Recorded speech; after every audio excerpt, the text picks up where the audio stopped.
Well. Here we are again. As my sister says, 3 holes in the ground. Well. 3 holes in the ground. Nice. I don't know what that means at all. Is that like a stenographer's trick? Oh, we're going back to that? Yeah. Well, yeah. It's an ongoing joke that I was told that I look like a stenographer when I drum. That's.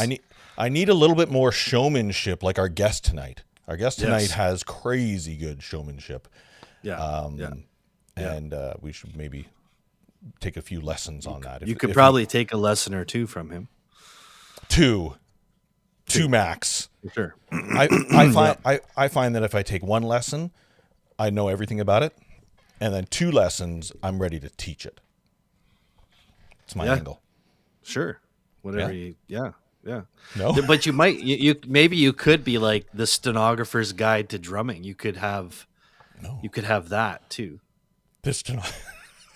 Yeah. How to use as minimal action as possible, minimal motion as possible, and look like you're not even drumming.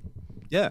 AKA, you could be pressing play on your backing tracks and you not could be look. drumming. I mean, the late great Charlie Watts did not always look like he was having a good time.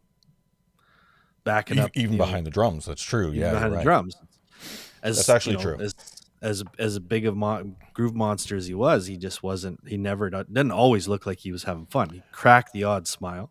True. That's a really good point. As a matter of fact, because some drummers are just in the zone, right? Like even Neil Peart, again, the late great Neil Peart. It wasn't always like crap bag. Crap bag. Yeah, that's right. Are you sticking with crap bag? You're sticking with I think I'm gonna go with crap bag. But Neil was always in the zone, right? So he rarely cracked, and even Geddy Lee often refers to that was their game. His and Alex's game was to try and make Neil smile. Perfect. Yeah. Right. Yeah. I think when you understand something so much so, I mean, we've joked about it before, but the whole reason I looked like a stenographer was that it was small motions, economy of motion. It was just why would I use so much more energy than I need to when I'm trying to conserve energy throughout the night? Great. Right. AKA, by the way, you're an entertainer. Just so you know, you're an entertainer. So you should probably figure out how to connect with the people in the back row. And it's like, oh, that's right. Mm-hmm. I forgot that my job as a drummer was entertaining people. I forgot that. So but maybe some people are entertained by stenographers. You have to sort of, I guess, to be the devil's advocate there. I don't know. The average person isn't. I think that's that was at least the topic of our last conversation, is that the average person in the audience is not necessarily a musician, so they don't necessarily understand. Yeah. They don't understand the economy. They don't understand the small motions make a difference. They want to be big. Like if you're going to a theater, there's a reason why people are big and speak in full voices and are very overly dramatic. Yeah. And if you don't do that, then you're not living up to the expectation of what they think a drummer is supposed to look like, right? I suppose that's why there's no such thing as stenographergeek.com. Well, I'm willing to reserve it. You're probably going to get it super cheap. Yeah, it's 2 things I got. I don't know why we're talking about me in particular here, but I got called a stenographer. And back in the day, you remember those like fastest drummer competitions where you could like as many fast single strokes as you could do on a. They even had like a belt or something. Yeah, totally. I remember doing that, and my single strokes, spoiler, not great. You know what I mean? Right. No, I don't even need to backpedal on that. Like a dog walking on a slippery floor. Totally 100%. But I got referred to as the berserk woodpecker. And the core memory kind of just came in my head just now. Berserk woodpecker. The berserk woodpecker I got called. And this was like early 2000s. It's called the berserk. Don't you dare. What are you doing? Woodpecker. Yeah. The old berserk woodpecker. I wouldn't even remember how to spell the word berserk. Make sure you spell it right. I have no idea. Berserk woodpecker. Yeah. Well, I mean, those are great nicknames, though. Well, as long as people call me by a name, as you and I were talking about a half an hour ago, like, do people call people by their real names? Do right. They, yes. Yeah. nicknames. Yeah. Like, what kind of what's the deal, right? Or how, like, I was referring to the story of my friend of a friend who, I think his name is Kelly, but I called him Dennis or something like that the whole night. Yeah. Or no, yeah. Rick or something. Yeah.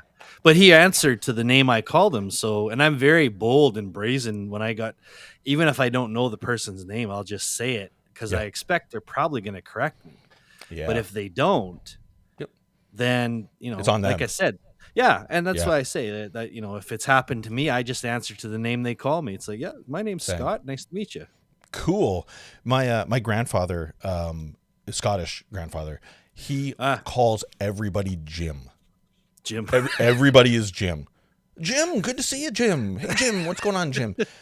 And it gives them opportunity. It's kind of there's an Australian name as well, like Australian generalizing. Sheila, maybe you call somebody a Sheila. Sheila, that's a term for a girl. Yeah, that's right. Yeah, and that's what my grandfather generally called most like males. I don't know who he called females, but just Jim. Just, hey Jim, how's it going, Jim? Like if we were like in line somewhere and he ran into somebody, Jim, good to see you, Jim.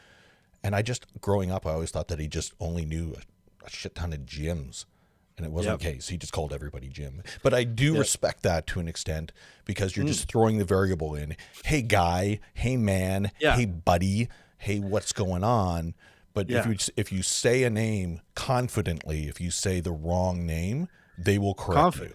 Yeah. And if you say it confidently, you just look that much better. Like it just shows initiative, right? Like you're trying.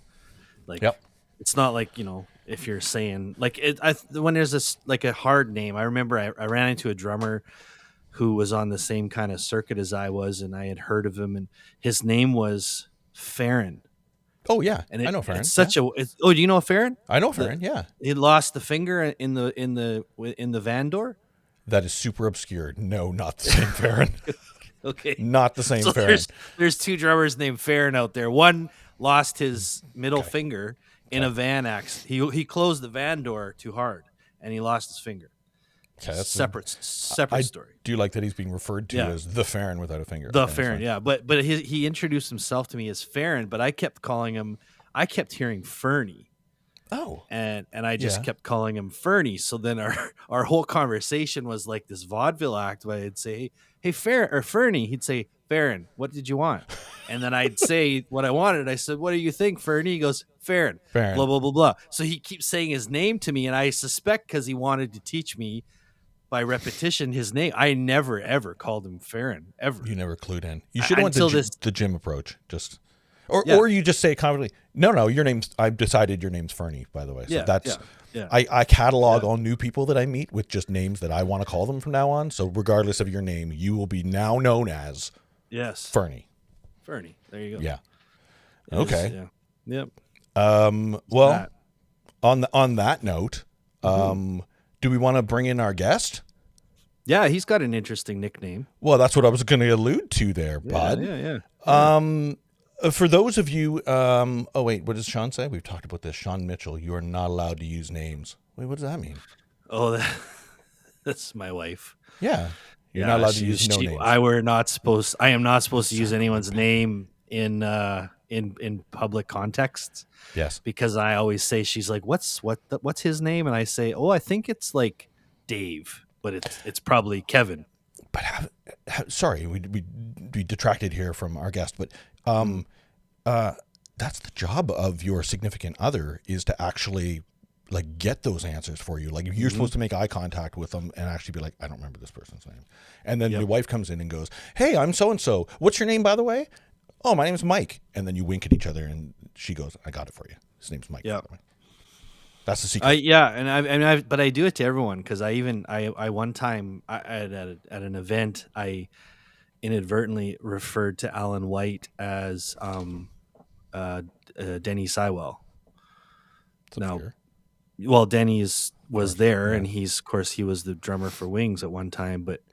And I just said, "Hey, Denny," and I didn't think about it because I think I had just seen Denny, but I knew who Alan was, and the rest of the event he didn't really talk to me at all. First impressions mean a lot. Mean a lot. Yeah, that was it. So I basically ruined my ever being able to probably interview or hang out with Alan White. Well, you got to make them feel. Yeah, that's true. Yeah. So I apologized. His loss. That's what I would say. Yeah. Okay. Clearly. Yeah, exactly. Okay. Well, speaking of names, I'd like to bring in our guest. Most people know this brilliant drummer, educator, entertainer as Nate Morton, but he probably can refer to himself as Duty Bug. Hey, Duty Bug, I'm wondering, while you're on tour doing stuff, have you ever genuinely had a Royale with cheese? Okay. Am I actually on now? Was that my lead-in? That was your lead-in. Phenomenal. Yeah. So I'm sitting here. That's the reference, everybody. If you didn't catch that one, right? Love it. Yeah. That's going to come up again, Nate, by the way. Good eye. So that's very funny. I'm sitting here and I'm listening to you guys, and literally I'm thinking to myself, I'm not sure what I'm going to bring in terms of entertainment value is actually greater or equal to, even for that matter, to what's currently going on. I kind of sitting listening to you guys like, this is a great show. I hope these guys chat for like a couple hours. This is awesome. We're just two buffoons having fun, but now that you joined, you got to up your game, son. You got to now we're three. Yeah. You got to get in, because you got to answer those two things. Because I was told a bit about a Duty Bug situation, but I was also I genuinely want to know if you've had a Royale with cheese somewhere. Okay. So what country? Amsterdam. Let's see. When I was in Amsterdam, and that was Le Big Mac. No, it wasn't Le Big Mac. That was Burger King. Oh. Right. That was Burger King. Yeah. So, at the risk of giving you the most boring answer in the world, boring's good. Not a Burger King fan. So even if I were, to have come across a Burger King in Amsterdam, chances are I'm not going in. So no, I haven't had a Royale with cheese. Nate, yeah, that's a really boring answer. I know. I'm sorry. No. Burger King is my jam, but let me tell you why. And this is probably way more information than this stream requires, but we're just three guys hanging out here.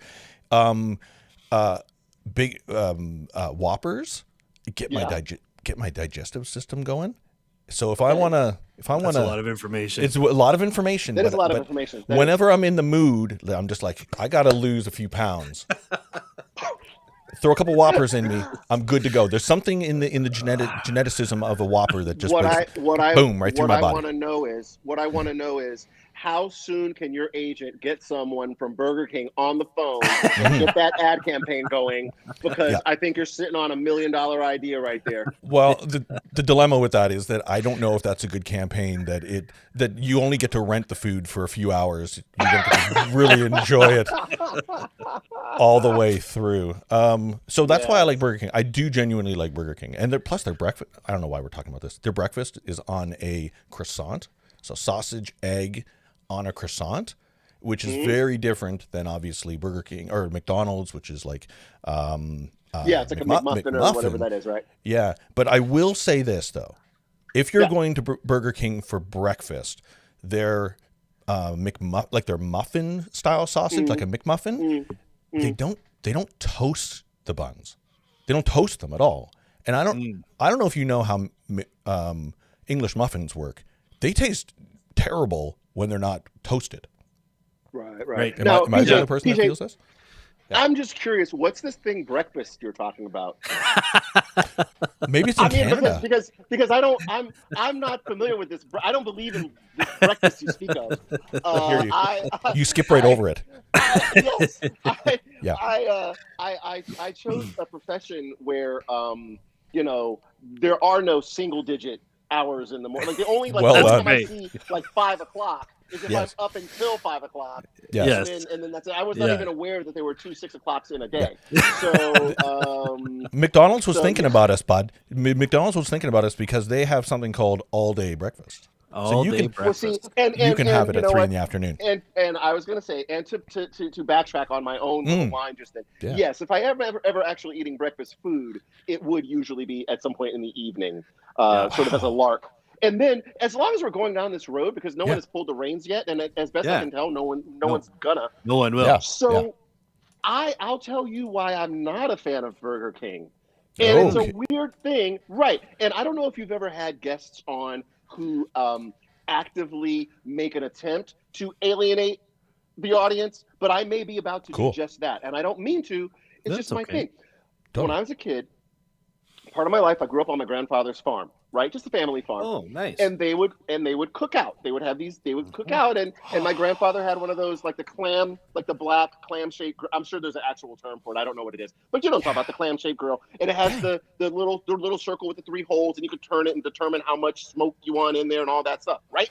Yes. They would clamp down that grill. They would close off all the holes. They would cook it with some kind of wood or something in there, and the food would come out tasting like the smokiest thing in the world. And it traumatized me. As a kid, I was like, why do I want to eat this food that tastes like smoke? I don't get it. There's even a product you can buy called liquid smoke. Smoke, you pour on the stuff when you grow. And I just never got it. Even just then, I was like, I don't understand why I'm trying to eat this food. So I was traumatized, and so I don't I don't really like grilled food. So people smell people barbecuing and grilling. Barbecue, and I'm like, yuck, barbecue. Yes. So, Nobody invite Nate to their cookouts. Nobody. Exactly. Nate's like shivering in the corner. Oh my God. I have a friend on my block. His name is Blaze, which, by the way, great name. Best name. Great name. Oh yeah. And so Blaze is known on our block for this amazing grilled tri-tip that he makes, among other things. He's known for but grilled tri-tip. Nothing else, so just that. Man, I got to get you over. I got to get you over for some grilled tri-tip. And I'll be like, yeah, man, it's okay, you know. and so I think I'm okay. Yeah, it'll be this fabulous smorgasbord of grilled tri-tip, and I'll just go like, this is just wasted on me. I'm sorry. Okay, so we're going to get into a segment. We're going to get into a segment that typically we wait until later on, but we're hitting it hard right now. Yeah. Good. I'm going to bring this up right now. Family recipes and serious gourmet shit. I like that. Yes. Growing up, is there a certain food that your family made? Is there a recipe that resonates hard with you? You don't even know what you're getting into right now. Go for it. Let me say, by the way, I've had the privilege and the honor and the pleasure of doing quite a few of these podcasts, interviews, all of it. And I've done so many that whenever a topic or question comes up that has never been asked in the hundreds of questions, maybe more than that, on topics that I've discussed, whenever it's like bing, like Spidey senses. I've never been asked that. No one has ever asked me anything about any sort of culinary items that my family grew up with. And the funny thing we could talk about pizza for hours, by the way. So well, whatever you got to do, go for it. This might turn into a whole other kind of show because people, drummers all click, turned off. No, we're done. I don't know if you know, but drummers love food too. So that's kind of the angle. Fair point. So the first thing, before you even got all the words out of your mouth to ask that question, so I mentioned that I grew up part of my life on my grandfather's farm. And part of growing up on, part of my life on my grandfather's farm is growing up part of my life under my grandmother's roof. Grandma Edwina Carter, whose mom's name, by the way, Edwina's mom, I only knew her. It was only until much later in life that I realized her actual given name wasn't Big Mama. That's amazing. I always called she was always called Big Mama. Big Mama. Right. I'm going to Big Mama's house. Oh, Big Mama's coming over. Oh, Big Mama. Yeah. I had no idea. And at some point later in life, someone said, "Oh yeah, Edna Payne," and I went, "Who's that?" Yeah. Well, it's Big Mama. I was like, "What?" So my grandmother makes, and I've described this. I have the recipe. I've tried it. I can't even come close to how she does it. But all the usual. I should also add, this is growing up in the sticks in Tennessee, about an hour outside of Nashville. Okay. So just go ahead and insert everything that implies. So that means turnip greens, collard greens, homemade cornbread, fried chicken, fried catfish, homemade hush puppies. So my grandmother, chess pie. Do you guys even know what chess pie is? No. Chess pie, I think chess pie is particularly Southern. I don't know if anybody's listening that wants to chime in about chess pie, but it's almost like, I would describe it as like, it's almost like pecan pie without the pecans. So it's like that texture and it's that kind of thing, but there's no pecans. But my grandmother made. So is this like chess pie? Classic chess there pie? You go. Yeah, there you go. Look at you, Wow. Johnny on the spot. Yeah. Yes. So my grandmother made chocolate. Now, do you see that it says chocolate chess pie? Yeah. My grandmother right made here, yeah. My grandmother made chocolate pie, and it's funny because we never called it chocolate chess pie, but that looks exactly like what it is. Only my grandmother typically made it with a little like meringue on top, and I'm not a big fan of eggs, but in that case, hold on, keep it up for a second. Let me see what the ingredients are: cocoa powder, sugar, cornstarch, eggs, unsalted melted butter. I mean, that looks like her recipe for chocolate pie, or at least it looks very similar, and that literally was it. My grandmother's chocolate pie, like, shut it down. Show's over. That's it. Everybody go home because the showstopper has completed their set. Like, that was, oh my God. Her chocolate pie. And you know what's chess funny? pie, buttermilk peach chess, I guess. Like, I'm wondering where the name chess comes from. A peach chess? Eggnog I couldn't chess? tell you. I wouldn't even know the first place to even hazard a guess. That makes me feel better when we literally have no idea. It was just amazing. Yeah, it was amazing. I couldn't tell you what was in it. But her chocolate pie, though, the chocolate pie was the home run. That was the piece de resistance. Mwah, chef's kiss. Nice. But yeah, so that was the thing. And it's funny because I actually have my grandma, when she passed, my mom was, taking care of, her belongings, her things, and so on. And my mom called and said, I found all of her mom, recipes. And would you like them? So I have them in a drawer. I have all of her, and it's literally notebooks of her handwriting stuff. I remember at one point. This is the last thing I'll say about it. This is the last place, and then we can move on. But no, we're going to continue talking about this. I called my grandma, and I was like, Grandma, this is obviously before her passing. Yeah. I called my grandma. I was like, Grandma, what's the recipe for chocolate pie? What's the recipe for chocolate pie? And she said, Well, Duty Bug. She called me Duty Bug. That's where Duty Bug nickname comes from. Yep. Anyone who doesn't know, my grandma called me Duty Bug. Well, Duty Bug, you take your cup of eggs, and what would she say? She would say, and about a little bit of salt. No exact measurement ever. How much is a little bit? And a pinch of this, and you cook it until it's about this consistency. Oh, what was the one thing? A little more than a half a cup of butter. What's a little more than a half? Like, I don't know what is that. And it reminded me of anyone. I don't know if anyone is hip to the. There used to be a chef. Maybe you guys are hip. Maybe you're not. I don't know. Named Justin Wilson. Are you familiar with Justin Wilson? No. He had a Cajun. It was like Cajun cooking. Like was the name of the show or whatever. Justin Wilson, Cajun cooking, and he used to make recipes just like that. He would say, but he would name. But check this out. I do know him. Sorry, he had his own show for the longest time, and he would just sit on that stool. Oh, that guy was super cool. I didn't know his name. Well, the coolest thing about it, though, is he would say measurements of ingredients, but wouldn't use things to actually measure them. So he'd say, so what you need is about a teaspoon of salt, and he would pour the salt in his hand, and he would just throw it in. And at one point in an episode, and it made me, this is my grandmother all the way, man. At one point he said, if anyone is questioning, like he said it with a Cajun accent, I won't try to imitate it. But he said, if anyone questions how accurate this is, and he said, here's a tablespoon. And he poured a tablespoon he poured sugar in his hand, and then took a tablespoon and put it in a tablespoon, and it was spot on. I was like, you're the man. Yeah. Nate, I remember that episode vividly, and I just never connected the name, but man, I watched him, and he had that big silver pot, and he would just like use a metal spoon and just mix it up. And then at the very end, it was just always like a piece of meat and some stuff around it, and he would, oh boy, this is good. And all the camera crew got to watch him eat it. Oh. Yes. And at some point, invariably in every episode, he would say something along the lines of, and then you throw on in some cayenne pepper. Woo-wee! Like that. So wait a minute. How do we get into Justin? Wait a minute. Is this got the vibe of what was going on back then? Foods. Yeah. About foods, and it made me think of my grandmother and how she never actually knew the actual measurements of amounts of ingredients. She just knew.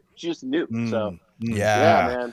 There's the memories of growing up, and it's important. Sean and I certainly talk about it, and within some other streams that I do, food always comes up because I'm a big fan of food. But it's not always the food that I'm interested in. I love the story of what inspired you to enjoy it. What is the memories that kind of are attached to it? Where does it take you mentally when you think about it right now? There's a my grandmother, before she passed as well, made something called a trifle. Scottish, once again, grown Scottish. She made something called a trifle.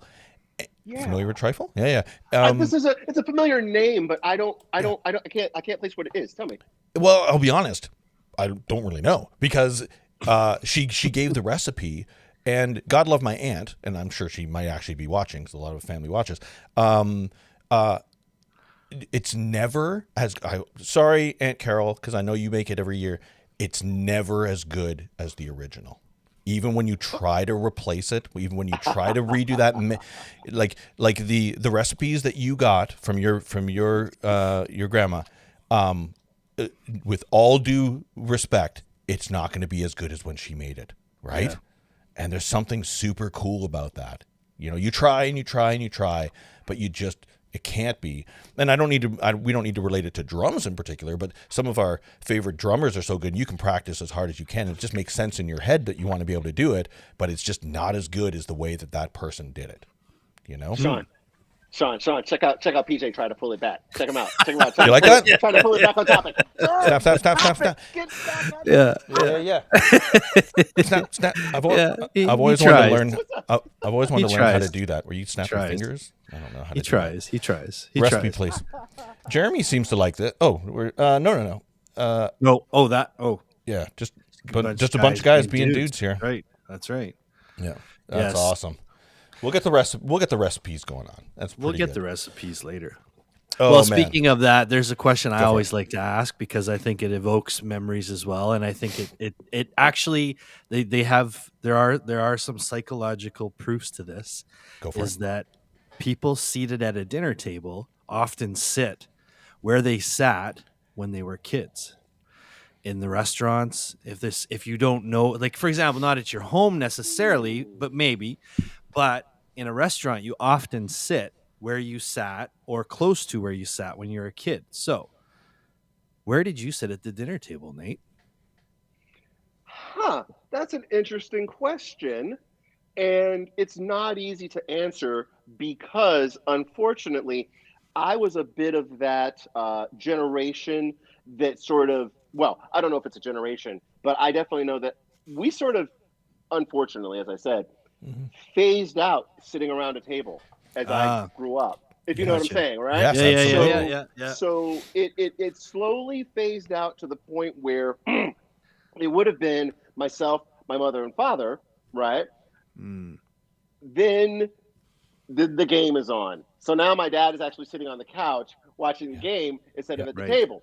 Yes. Then I go, well, I want to go sit with dad on the couch. That looks more comfortable than this table. So now I'm sitting on the couch. And then eventually it became everyone eats in the living room sitting on the couch. So, you know, so, and the other thing too is there were only, growing up in my house, I'm an only child, in case you didn't know. But no, we're going to need to know more about that.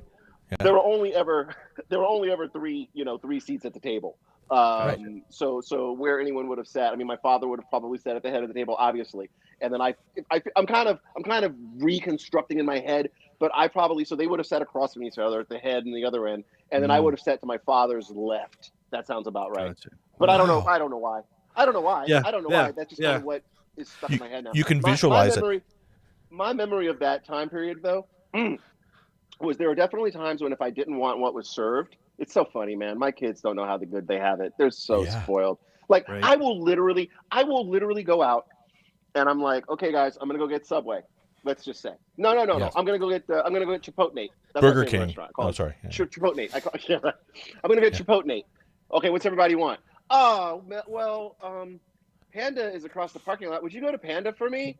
Right. What do you want from Panda? Double orange chicken, steamed rice. Okay, great. And hey, but you have to go to that. And I'm going to like 3 different places to get dinner for everyone. Man, my mom, that never would have happened in my house. My mom's house or my grandma's house. It's like, this is what we're having. And if you don't like it, sorry, too bad. That's what we're having. Is there anything?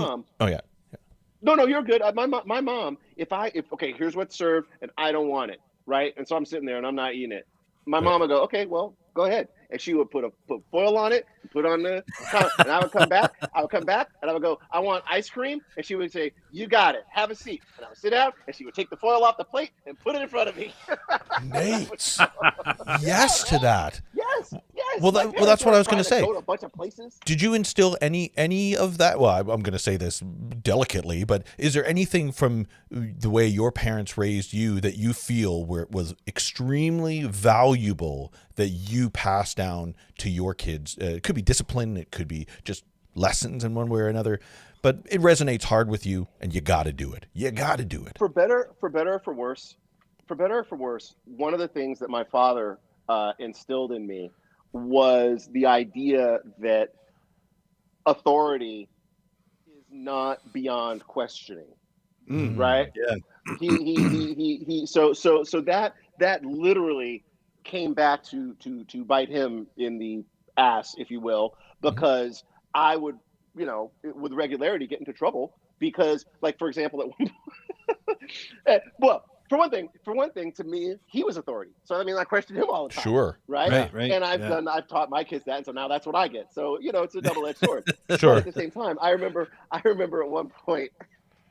Hold on, let me think. What was his name?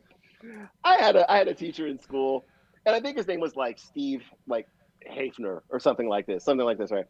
And he would say, and so Nathaniel, what do you think of so and so? And I would go, well, I don't know, Steve. How about blah, blah, blah, blah. And it was like, Mr. Hafner. And it's like, okay, well, you're going to call me Mr. Morton? Wowzers. Oh, yeah, no, I was a pain. Nice. Yeah, are you going to call me Mr. Morton? Like, why do I owe you more respect than you owe me? Now, obviously, I was a kid. I was pushing boundaries, et cetera, et cetera. And in retrospect, okay, whatever. He's a teacher. Call him, I think he's earned his position. But yes, in that respect, I have sort of taught my kids that, it's all right to question authority. And, absolutely. You beat me sometimes to it. that authority is me. And I get questioned by my kids. Careful what you wish for. Yeah. Well, you beat me to it. I was going to say, I think there's something kind of elegant about questioning in general. Like at any age, questioning it, Sure. and then being okay with getting the answers that you need. And maybe there was an opportunity. Hey, how come I don't get to call you? Well, let me teach you. This is a teachable moment. Sounds good, Sean. Right. Let me give you an opportunity to teach me in the moment. Why? Sure. Let me get over here. Sean's going to get Jill right now. There you go. Wonderful. So it's just you and I. But right on. Can we take a little bit of a sidestep here since he's gone? Even further side? More aside. Although we should answer. St. Los Angeles asked a question here. Does this TV show band have an official name? That's funny. We don't. We're the Voice House Band. However, yeah, there's a guy that we work with and have worked with for a long time. So I'll give you this is a long story, but I'll give you the Cliff Go Notes. for it. So the core of the band on the show is my musical director, Paul Merkovich, my musical director and big brother, Paul Merkovich, my bass player and other big brother, Sasha Krivtsov, and then myself. So that's the core. That's the rhythm section. We first played together as a core rhythm section on a show called Rockstar, right? In 2005. It was on CBS.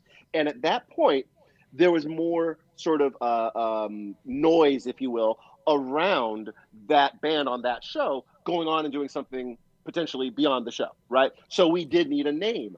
We never ended up with one, but I threw out there the guy who basically was responsible for putting the band together in great part was a guy named Clyde. And Clyde is now in almost the same exact position on The Voice. Us as a band to Clyde are in the same relative positions on The Voice, right? Clyde kind of does on The Voice what he did on Rockstar, and we are the band from Rockstar, and now we're on The Voice.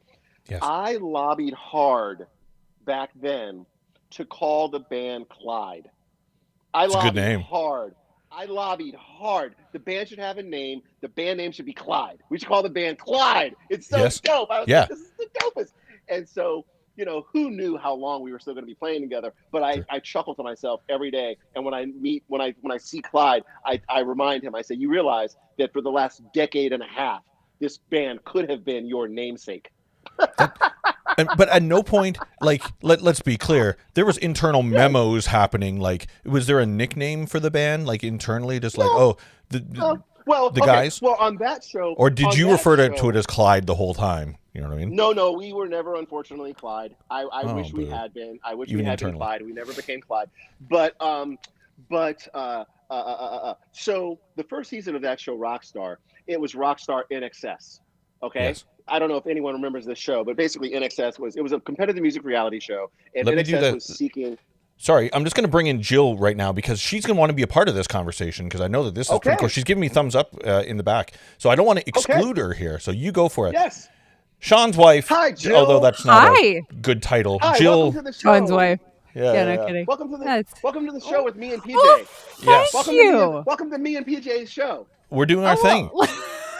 Yeah. I don't know why I can't hear. Duty Bug and Berserk Woodpecker. Whatever. Yes. I changed my name too. Did you see it? No, I didn't. I'll bring it up here in a second. Oh, maybe I changed the wrong Princess name. Consuela.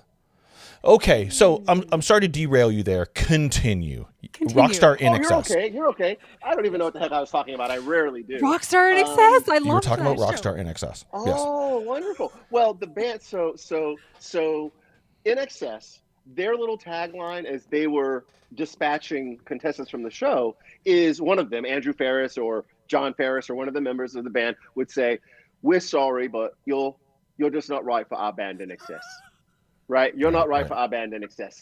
And so our band In Excess kind of tangentially, the band on the show started to become our band House. So we became OB House. We were our band House. Because we're the house band, our band House. Our band In Excess, our band House. So we kind of had the nickname our band House. But yes, internal memos said that. That also works. I would put that with Clyde. Although I just think it was an opportunity missed because I still work with Clyde, and he would have had a band named after him. So he missed out on a lot of potential revenue. You remind him every time. You remind him of the licensing opportunities and name. And plus, the name Clyde. The name Clyde is going to go downhill over the next 20 years, and he had opportunity to bring it right back up again. Yep. Right? Yes. Yeah. Well, he missed out. Jill, what's going on? What do you got going on? Oh, sorry. What do I got going on? I just watched Despicable Me 2 for the 4th time today. Oh, today? You got a kid. No, it's the only thing. It's the only thing that keeps my kid home. It would be even better if she did not have kids. That's true. That's actually true. My niece who's 9 encouraged me to. We don't have kids, which means I got a lot of freedom on my hands. But my niece encouraged us to watch Encanto, so we watched Encanto. That was good, right? And I do have to admit, it's actually pretty good. It was good.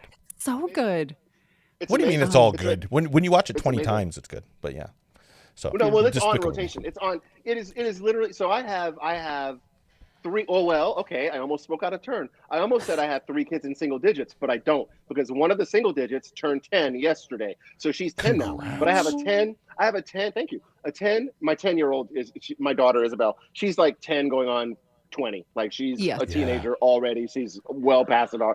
But but so between the 10, Amelia the 6, and Julian the 4. Encanto is on some screen in our house at all times. It's on some screen in the house at all times. So, I don't know if you know. Can you sing any of the songs for us? We don't talk about Bruno, just in case you're wondering. Exactly. Jesus. No. You're not going to hear me singing anything, Jill. You're not going to hear me. No. And especially since I know that you're a singer. Oh, God. But you work on a show called The Voice, so I'm thinking you might have the bug in there somewhere watching all these singers. True. Right? That's not going to happen. Not going to happen. No. In fact, I'm such a bad singer. So I actually did do a record. PJ referred to it earlier. I had a band called Duty Bug, which was my nickname, my grandma's nickname for me. And I did release a record where I was singing and rapping. This is years ago. That's like probably 20 years ago now. But at this point now on the show, if I'm trying to communicate a song to, my band members, my singing is so bad that I can't even get close enough to the melody to actually say the song I'm talking about. Like I'll be like, oh, you know that song? It goes like this. And I'll try to sing it. And Paul will be like, I have no idea what you're talking about. I'll search it up, play the song, and he'll go, oh my God, dude, you sounded nothing like. So since there's a singer in the room, we get to talk about it this way. You communicate to singers the way that singers communicate to drummers. Oh, you know that thing where boop boop boop ka boop boop boop boop ka? Like, yeah, no, you're not talking my language here. Sorry, Yeah, no, I singer. was not, True. You stay in that area. Yeah, a lot of us talk like that. I know. That's right. Yeah. Good Lord. You're like, that thingy you do. That. Jill. Yeah. Jill. Yes, Jill, sir. Do you play? Do you obviously voice is an instrument, but do you Yes. play any other instruments as well? Oh. Well, Yes, this you is do. a fun question. I have That's a why I asked. love-hate with the piano. I was one of those nervous kids that just couldn't trust my fingers to do stuff. And Yeah. so I had a real aversion to this thing sitting right here. Yeah. And then my husband signed us up to do a duo, and I was like, shit, okay. So now I play piano. Okay. So okay. there's the So long. She's underplaying it. She's a phenomenal You're pianist. good. She No, actually you're plays good. very You're well. good. The reason why I asked the question is because sometimes in my experience, because Sean gave me the heads up. He's like, hey, my wife's a singer. She's going to come on. She's going to ask you some questions and chat from a singer's perspective. And it's funny because I have worked with singers who are extremely schooled on another instrument, whether it's guitar or piano or whatever. And they talk to you about chords. They tell you it's from the this chord or it's from the that chord, or they talk to you and they'll explain things to you by virtue of the song form arrangement. Take it from the second pre-chorus, right? Oh, yes. I've also worked with other singers who say, take it from the part where I go, ooh, the sky's so blue. And I'm like, Good singing.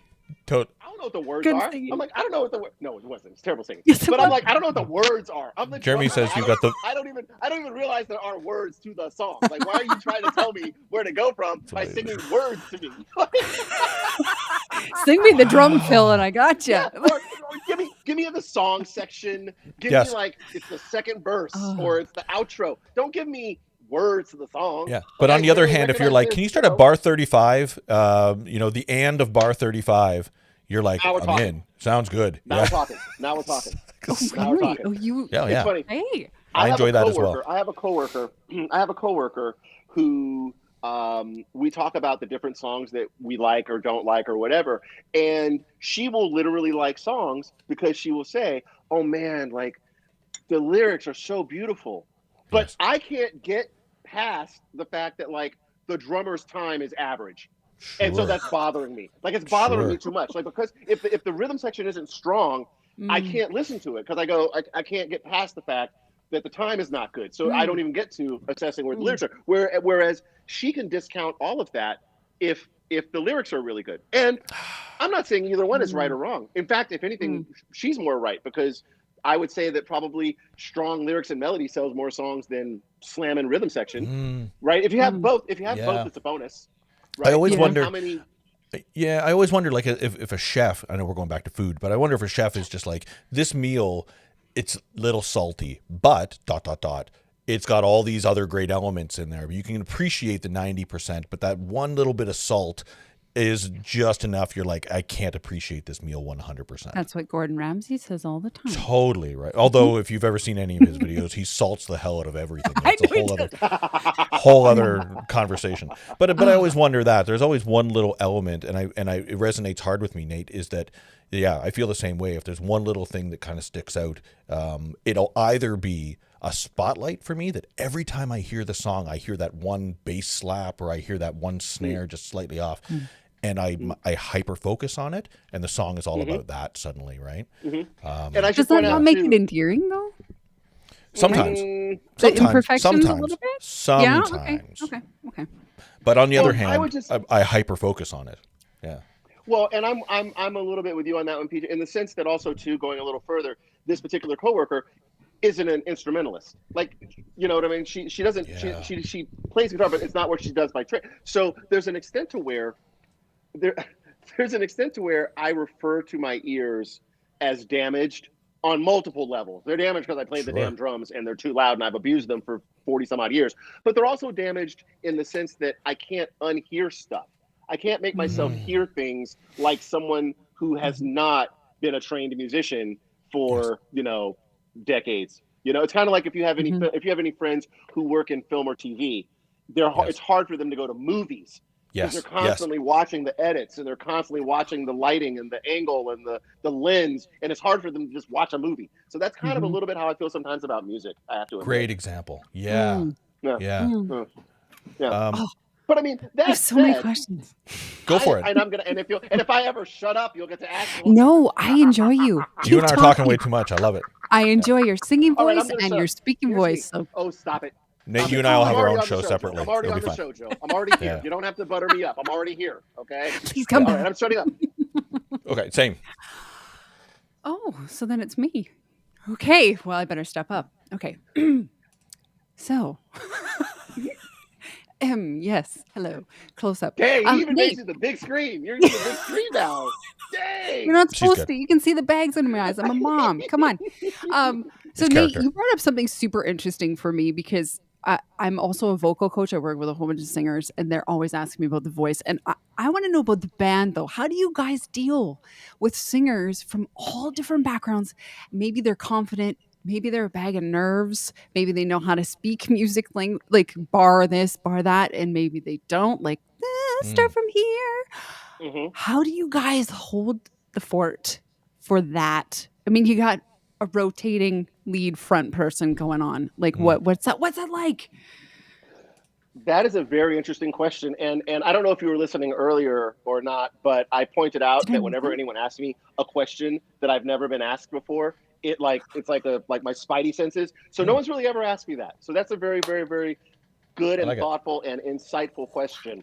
And We're your you are first. correct Thank you. that it is. I like it. Yes, it is. It is definitely like in terms of working with the different array of artists. It's like in my head, I'm envisioning just balls falling from the sky, and you have to catch one over here, and you have to catch one over here, and you have to catch one there and get it, and catch one there. It's definitely like that in the sense that where people are coming from is all over the map. Some people have never performed with a band before. Some people have never performed in front of people before.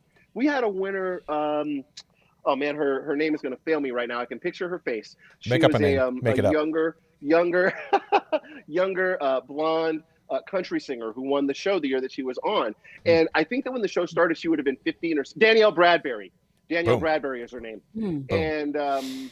And before coming on the show, she had never sung in front of people. Oh my God. Right. So, and then you've got people who come on the show like a Judith Hill, who was a long time, and Judith is not the only one, there are others, but who was like a long time professional singer and performer before coming on the show. So, Judith is coming into rehearsals with like professionally written charts and like arrangements that she's done or that she's worked on, and she's coming from that angle. So you just have to learn what the level of communication is. Right? You just have to learn what that is. And it's Patience? It's patience. One of the tools that we use, and I'm kind of over practicality answering the question right now, but one of the tools that we use sometimes, if it's someone who can't speak to us in like direct musical terms exactly, it's like, okay, who are your favorite bands? Like, where do you want this to go? Right? Oh, my favorite artist is Billie Eilish. Okay, what that means is we're going to go fairly sparse with the arrangement. We're probably going to go loops and fairly ethereal musically and spacey like that, and kind of dark and brooding. You know what I mean? Yes. Oh, my favorite artist is fill in the blank, and then we'll go there. So like that's what I meant when I said you kind of find the level on which you can communicate. And it's not something you cannot discount the fact that as a unit now, we've been together for over a decade, and we've played. Someone said to us, someone asked us, they said, "Hey, do you guys have any idea how many songs you've learned?" We looked it up. We in the production have looked it up. Do you know how many songs you guys have learned since the beginning of the show? 14 or 15. 14 or 15. Couple, I don't know, a couple thousand. I don't know. 4,500. A lot, a bunch. What did you say? 4,500. 4,800. Oh, so close. 4,800 songs. I did the math today. 4,800 songs. And Nate, they said, there's now, I call lies on that. There's not that many songs in the world. Well, I was gonna clarify. So Yeah. of that 4,800, that might be a blind auditions arrangement of diamonds, which would be a certain length of time. A battle rounds length of diamonds, that would be a different length of time. A live rounds length of diamonds, that would be a different team. A team performance of diamonds, that would be a different time again. So there are repeats, right? But in terms of songs we've learned for performances, yeah, it's close to 5,000. And then when you add songs there's a point to this. When we add songs that we learned and or rehearsed that never saw the light of day for one or more reasons, then the number is closer to like the mid 5,000s. Because there are a lot of songs that we learned that never got performed on the show. So I'll give you a quick example of that. Tell me about this. Yeah, tell me about this. Yeah. So it could be as simple as a person learns a song, they get into rehearsal, they realize, this is probably not the right song for this time, we toss it. Or it could be, for example, blind auditions. We prepare a song for every contestant scheduled to do a blind audition on the show. That might be 120 contestants. Okay, if the coaches fill their team, which is 48 people, if they fill their team at 80, we've learned 40 songs that will never get played on the show, right? So then you multiply that by 20 plus seasons, and there's a lot of songs that we learned that never get performed. So but I remember why I remember where I was going when I made this whole point. So in terms of like you can't discount that. In other words, there are a lot of things that happen in this very, very special band, in this very, very unique situation that you can't discount. So the fact that we've played over 5,000 songs together, and the fact that we've worked with that many artists together, and the fact that we've done it for over a decade means a lot of the things like you're asking, Jill, they happen instinctively. Like, I don't know the answer. I can't tell you how we do it. I just know that we do. And I just know that it's something that has evolved over the course of thousands of songs and hundreds of contestants and thousands of performances. You can feel that synergy when you watch the show. I always know, I'm like, doesn't matter how much a bag of nerves that singer is right now, that band has got them. And I'm not just being polite. Like, I can see it. You guys are solid and you've got them. And I'm sure that makes them calmer, you know? Yeah. So it's interesting. It's even that does run the gamut. There are definitely people who come in, and there are people who come in who feel like, because we basically say, hey, look, for this half an hour rehearsal, for the 15-minute run through on stage, for the 3.5 minutes that you're performing your song, we are your band. We are your band. And there are people who come in and they take that to heart and they say, hey, do you guys think you could do this and do this? And they ask for certain things. There are other contestants who come in, Jill, as you pointed out, that are kind of like, you know, and it's like, so, you know, how do you want to approach a song? I mean, I'm sure like whatever you guys want to do is fine. Right. You know what I mean? Worst. It's like, no, help us out. Help, you know, we're Be decisive. You know, you're not, How do you inspire? How do you inspire somebody who? And I'm not. This is just not a question that necessarily needs to be answered. But how do you inspire somebody who doesn't know the realm to be excited about asking the questions or excited about going down a creative route and learning how to learn? Do you now here comes the question. Do you find yourself being more educational going with somebody who maybe doesn't know how to communicate? You slow it down and you go, hey, let's learn how to learn here for a second so that when we're moving on, we can work as a cohesive team a little bit more, right? 100%. Because I'm sure, absolutely. I'm sure that you as a band have methods, and obviously you as a drummer have methods to learn 5,000 songs that you got the right way, the way that you write lead sheets. You got ways in which you memorize things. You got ways in which you're loading patches in for all of your electronics. You've got methods in which you do things. So your flow is really, really simple. That sometimes people forget that is actually harder than it looks. You know what I mean? Sure. So how do you teach somebody to be excited about learning the process of working with a band? That's a very interesting question, man. This is like cavalcade of new questions. Cool. Welcome to Canada. Yeah, cool. No, I appreciate it. You know, if I'm 100% honest, there's an extent to which you can do that, but then there's an extent to where, as a band, we just have to meet you where you are, right? Because if someone walks in and different people walk in with different attitudes. We have some people walk in. Oh man, I got to tell you about this. So we have. Yeah. So, okay. So different people walk in at different levels with different attitudes, right? Yes. We have people who walk in who are world-class musicians who look at the band and go, "You guys are really awesome. This is going to be a blast." We also have people who walk in who maybe aren't as schooled, but think they are. That can happen on occasion. That can happen on occasion. That can happen on occasion. And like I said, they're just all people that I'll never forget. One time we were doing we were doing. I'm going to try to tell this in a way that I don't incriminate myself. Ambiguity. We're getting the juice. I'm going to be I'm going to have to be artful with this one. I'm going to try to make up names. Make up names. Nice. So we had a contestant once, and during reality, they shoot it, and it's okay. So I want to make a quick distinction.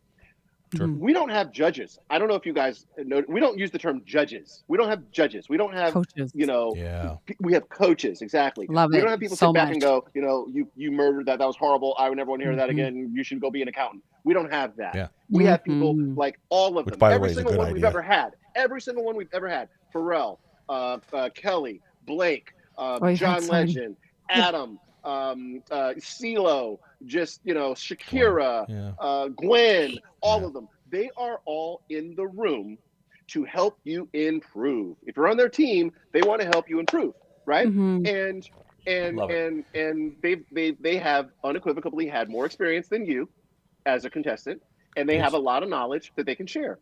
And moreover, you are privy to instruction and learning and knowledge that you could never afford. No. Okay, think about that. You're in a room. I'll never forget. We were in a room once, and Blake Shelton is sitting there, and he's advising his contestant, and Reba McEntire is sitting beside him. How much would that cost? How much would a private lesson with Blake Shelton and Reba McEntire cost? Right? I have to think this. Like, you could never afford it. Right? It's crazy. So Amazing. we had one particular contestant come in, and you could just tell that they were kind of adversarial. They kind of felt like they knew it all. They kind of felt like they were already there, and it was almost like we were lucky that they decided to come be on our little show. It was kind of that vibe. And it's funny because when we finished, and it was palpable. It was like palpable in the room. And when we finished and that contestant left, that contestant's coach turned to the rest of the room and went, "Yeah, what do I know? I only play to arenas of 20,000 or more." Totally. Like, you know what I mean? Like, what do I know? What do I know? I've only been playing arenas for the last 20 years. You know what I mean? So it makes you reflect. It makes them reflect on they're like, I have played to stadiums, right? Yeah, I have. Right. Yeah, I have. So I really got to point this out. Yeah. That is extremely rare. That's extremely rare. And the vast majority, I'm literally going to tell you, 99% of our contestants are lovely, regardless their level. We've had contestants who have been like nominated for Grammys on the show, and they are as sweet as you could ever want to experience. And then, like I said, we've had contestants like Danielle Bradbury who never performed outside of her, bedroom on the show. Amazing. And there must be a sense of pride that you get. And it's okay to say it. It's a sense of pride that you are contributing to somebody else's success as they move up kind of through the ranks. Oh, it's amazing. It's amazing. It must feel really good. Yeah. It absolutely feels really good. And one of the things that I've noticed, so I used to go, this is neither here nor there, and I don't want to get too deep in the woods on this, but growing up in the South, my parents dragged me to church. And so I would have to sit in church. And so a lot of the time when I was sitting in church as a kid, I'm like zoned out. I'm like just staring out the window. Me and my cousin, this will tell you, this is about to be some Southern-ish right now. Me and my cousin Dwight, who is a year older than me, we would sit in the far back of the church and we would play. I swear to God, this is so embarrassing. Oh, here my we go. God. I can't wait. This is so embarrassing. We all did it. This is something that I don't know if I've ever revealed this ever. So this is like about to be some embarrassing stuff. We would play a game. Oh God, Even better. Yep. Thanks a bunch. Yep. Dun, dun, dun. We would play a game called Thump Knuckles. We would play a game called Thump Knuckles, and it is literally as dumb and boneheaded as it sounds. No, close, PJ. No, it was this. So watch. You would have to make a fist, Yeah. and your adversary would thump your knuckle. Pow. Oh. Thump your knuckles hard together. Pow. And you do that back and forth until the other one basically, submits. And the other one goes, "Oh, okay, I give up. You got me." And not only that, I'm gonna take you. Watch this, even one level further. Man, you are going deep into my childhood right now. So here's the normal thump technique, right? Right? Here's the thump technique. Pow, right? We would Amateurs. Do this for additional amateurs. Yeah. Get that crap out of here. Yep. Get that amateur hour crap Garbage. out. Pro move about to be introduced to us right now. We would go additional torque. We do that. We would do so I don't even know if you can see. Where's my camera? So it's not this. It's not that, but it's the circle it around. So my finger's actually behind my thumb for additional torque. Yeah, it's like that. Like see, it's almost like you know what this is like. This is like when you're playing when you're doing archery in gym class. You have the cheap little one-piece plastic bow, right? Yep. But if you actually go hunting, you have like the one with or if you're a professional, like in the Olympics, you have the one with the pulleys. You know what I'm saying? And when you pull it, it like goes gack and like cocks into place like an actual bow, like like that. That's this. So this is the cheap plastic gym class bow, right? This around behind the thumb is the back full power. Bam! You're reminding me of Sylvester Stallone from Over the Top. There is a sure, exactly. right. There's a technique.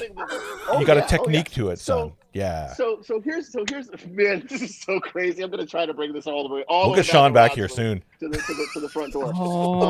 So the point of me saying all of that, is, I used to at one point in the very beginning of the show, I had I'm playing Thump Knuckles approach to reality. I would kind of zone out. I'll kind of do my own thing. I'll kind of be like, blanked out. Maybe I'm like looking at an email or I'm looking at a text or I'm seeing if my eBay bid won that, Pearl Sensitone snare drum. Good choice. Then at one point, now I'm gonna bounce back again. We're gonna go back to church. At one point, I actually started listening to the pastor occasionally, and then I'd be like, he's saying something kind of interesting. And I found that when I actually listened, it was actually sort of interesting. And I'm not putting forward any political. No, any religious views, nothing like that. I'm just saying I would listen. I would go, okay, that's an interesting story. That's an interesting story. That's an interesting lesson to be learned from that story. So I started doing that on The Voice. I started listening to what the coaches were sharing with their contestants. And it's like that. And that is when it really struck me, like, you can't buy this kind of insight and knowledge and information that these guys are fortunate to get. So I'm going to take it all the way to this point, and then I'm going to bring it in for a landing. Love it. Sometimes people say, "Oh, well, The Voice, there hasn't really been a star. There hasn't really been a star," and that's true. We've had people go off and be very successful. We've had people win songwriter awards, album of the year, country music award, things of that nature. But it's not like we launched a Kelly Clarkson, for example, who's on our show now, right? That said, wherever you are doing whatever you are doing, your level will be higher after doing The Voice. Right. So if you're touring in your car playing coffee houses to 30 people, after the show, you're playing bigger venues to 230 people. If you're playing to 230 people, after the show, you're doing 1,000-seat clubs. It's like so, and the education that you gain is really, it's invaluable. You can't put a price on it. So that's my sort of spiel. Perfect and that's analogy. I love it. Yeah. I love it. This is why I love this show so much. Is that we're often in music, we have to pick, are you the rock star or are you the teacher? And this show is like, no. We are the rock stars. Who are the coaches? Who are the band? Like, we are teaching all the time. Get that garbage out of this room. What is it? High tides raise all boats or something like that? Yeah. Yes. Yeah. And that's why I love it. It's just, it's less about the competition for me when I watch it. I'm like soaking up all the rehearsal stuff. Like that's my jam. I can't wait. And I'm shocked you don't have the singing bug yet. I gotta be honest. Well, I gotta be honest. Reba McEntire. Let's get him singing on here. It's Jill. It's important to know what you don't know. and I don't know singing. Thanks, don't folks. know. Well, that's singing. fair. So, I'll let it go. Yeah. I'll let it go. Let it go. It's gone. Oh, don't. It's gone. Oh, my God. I was singing that song with my niece during her stream tonight. Oh, don't sing that anymore. It's not cool, apparently. I kept messing up the lyrics on purpose just so it would make her angry. But it's a whole other story. Yeah, Nate, you hit it also is that we're talking about drumming or singing, but I assume that a lot of people are walking away with a lot of music business exposure as well. They're learning who they're necessarily speaking to, right? Yeah. Sure. Well, there's that. And there's also, for a long time, Blake. So Blake is very, very hands-on with his contestants.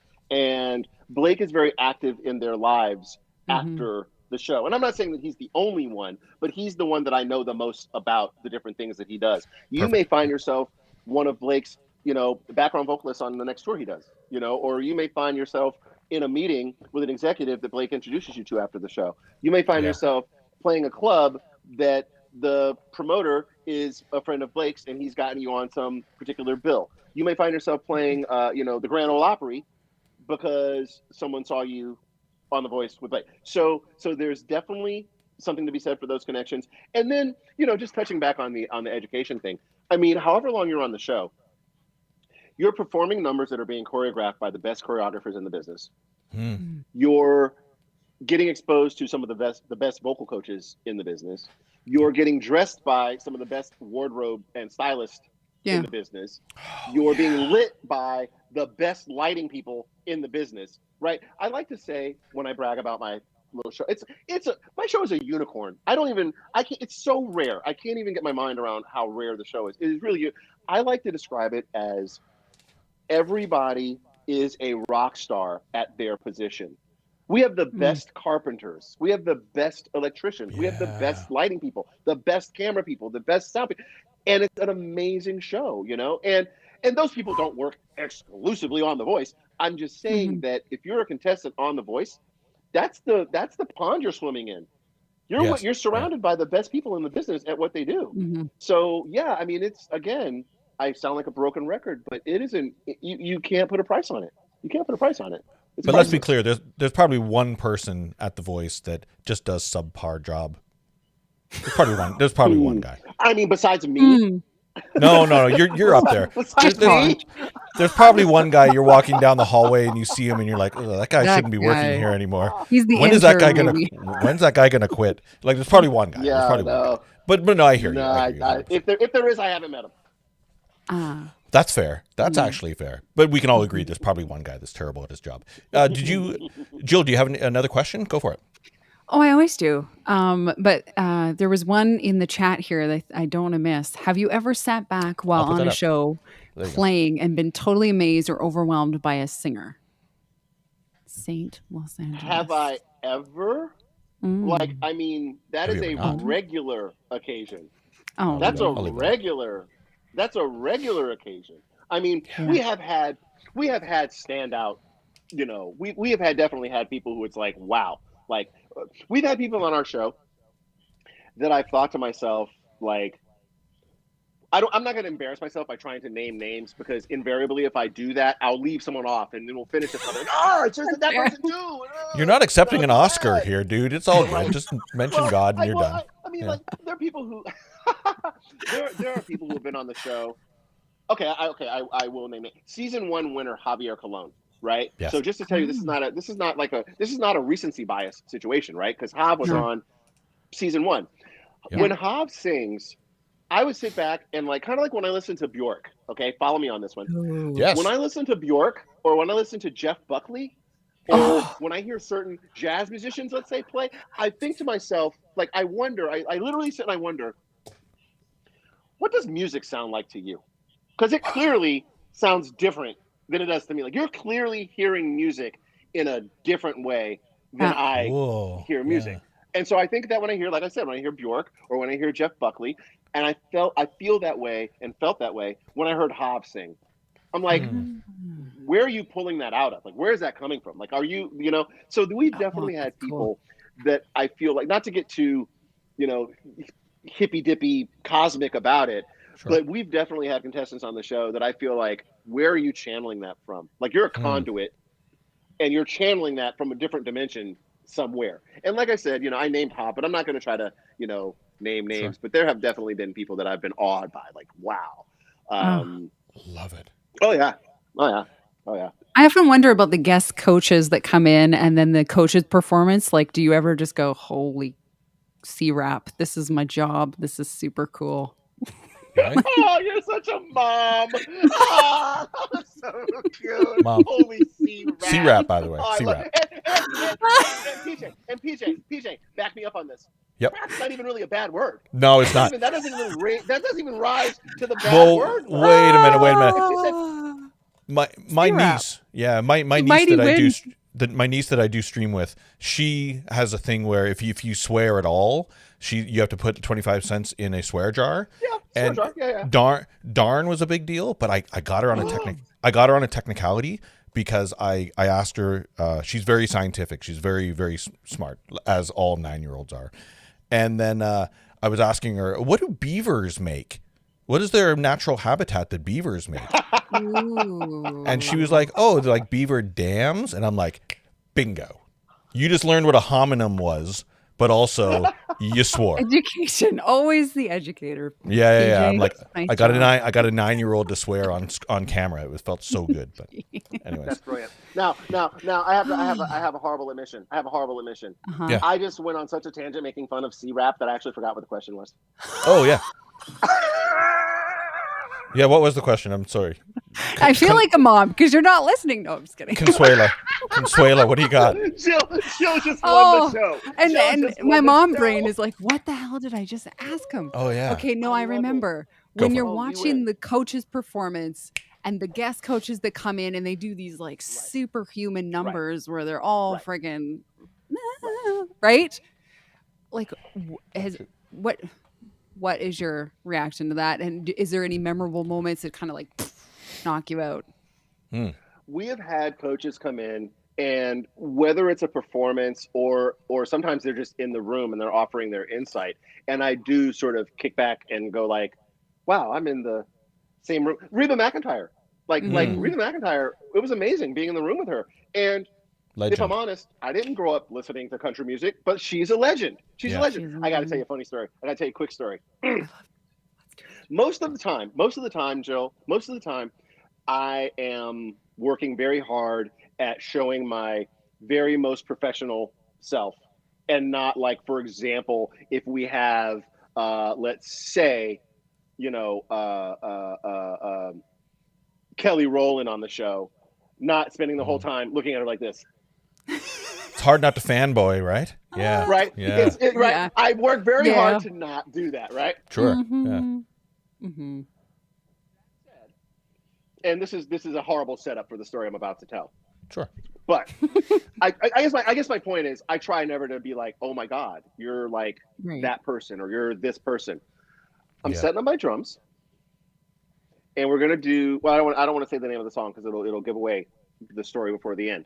Sure. I'm setting up my drums, and I sort of just feel like this presence looming behind me, and I just continue setting up, and I'm like, okay, and I turn around and I look, and says this person to me, I didn't want to interrupt you, drummer man. I just wanted to come over and introduce myself. Hi, I'm Dolly. Oh God. Oh, she's so cute. To which you responded, I'm Dolly who? I don't know what you mean. I went, oh my, yeah, Dolly who? Sorry, I don't know who okay, there, you can maybe put people, maybe there's people that you can put on that level. Diana Ross, who's also, by the way, been on the show and is a sweetheart.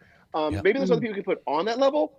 Cher, maybe, right? Yeah. Cher on that level, but no one past that level. Like Dolly Parton is an icon of icons of icons. And again, I'm not like a big country music, but just talk about people.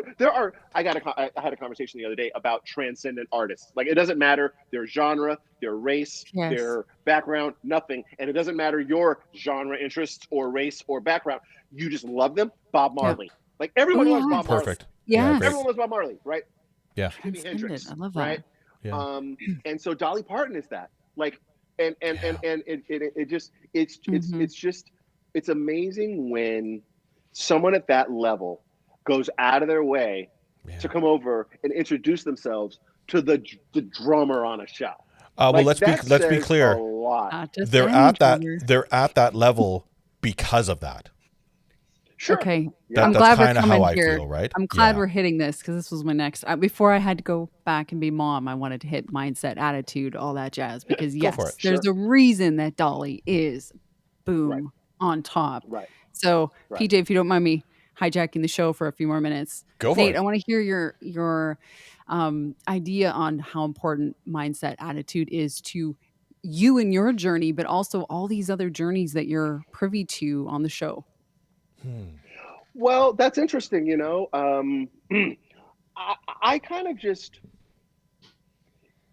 I can only really answer that personally, right? So for me personally, and I have to say, like, and I don't know if I might miss the mark on this answer, Jill, for what you're after, but sometimes people will say to me, you're a really positive guy. You're such a positive guy, and I kind of think about it and I say, well, I hit stuff with sticks for a job. Like, I'm a very fortunate guy.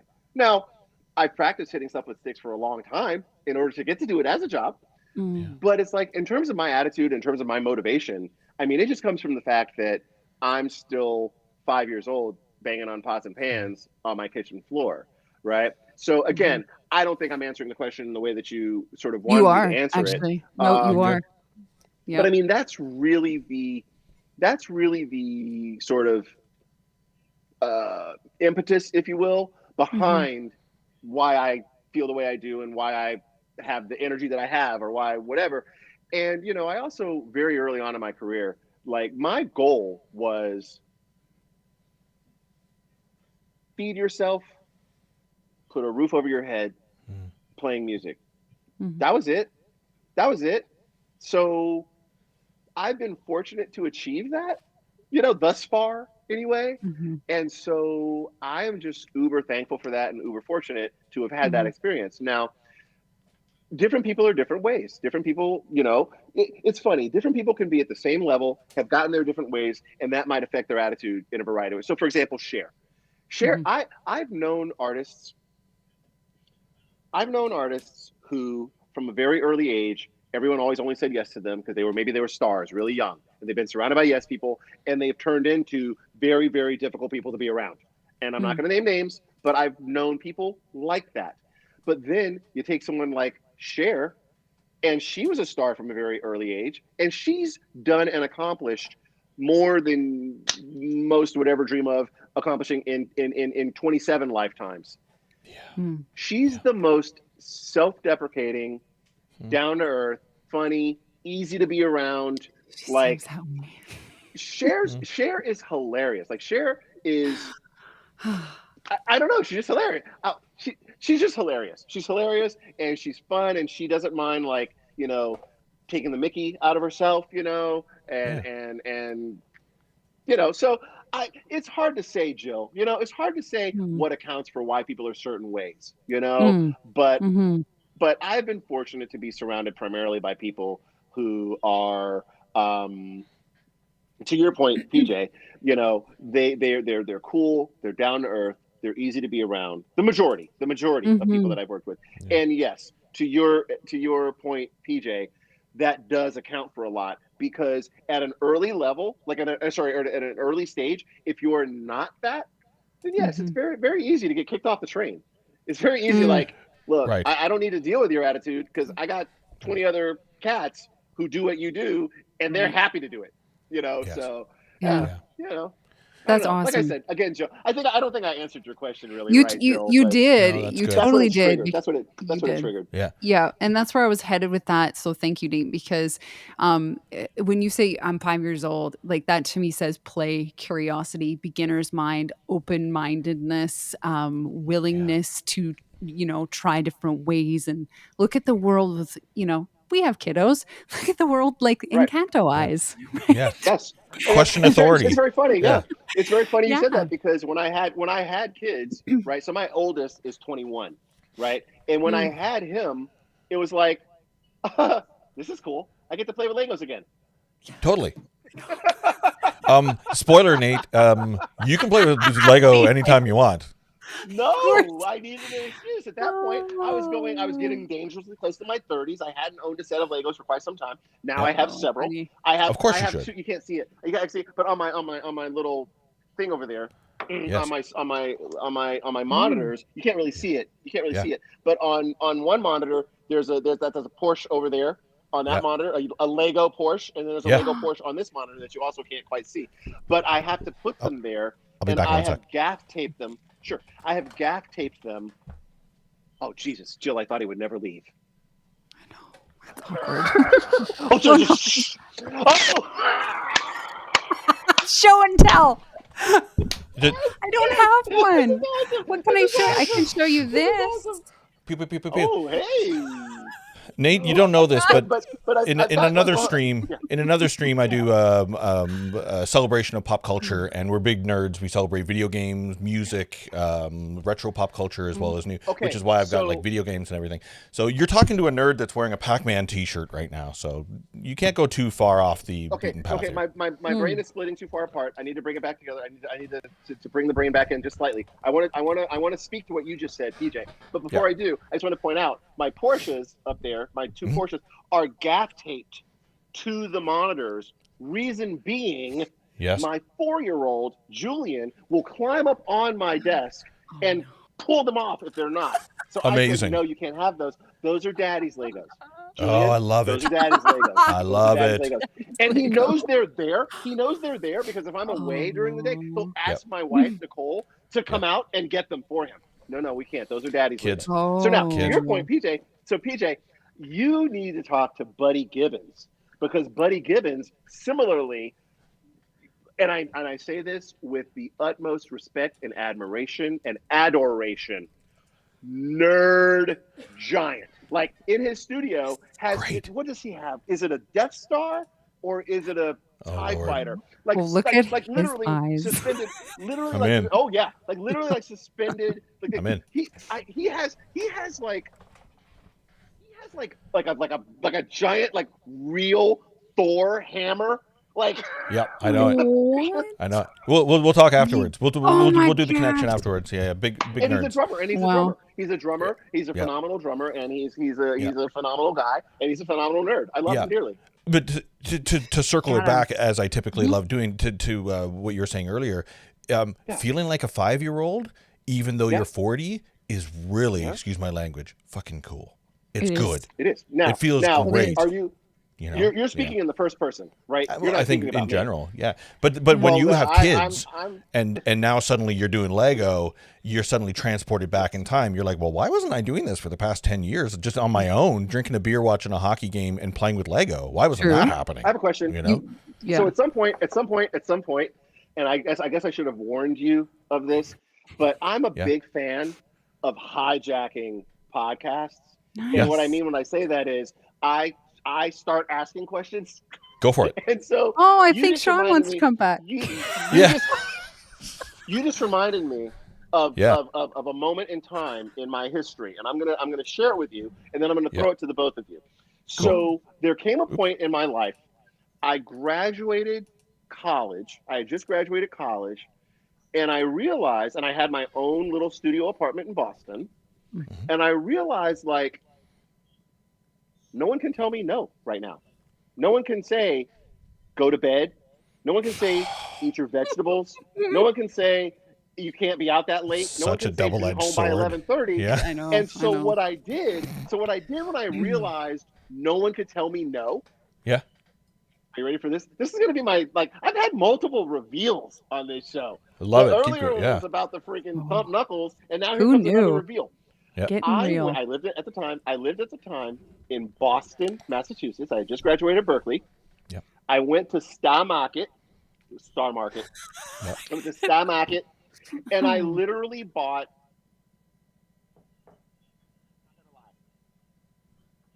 like 3 gallons of milk.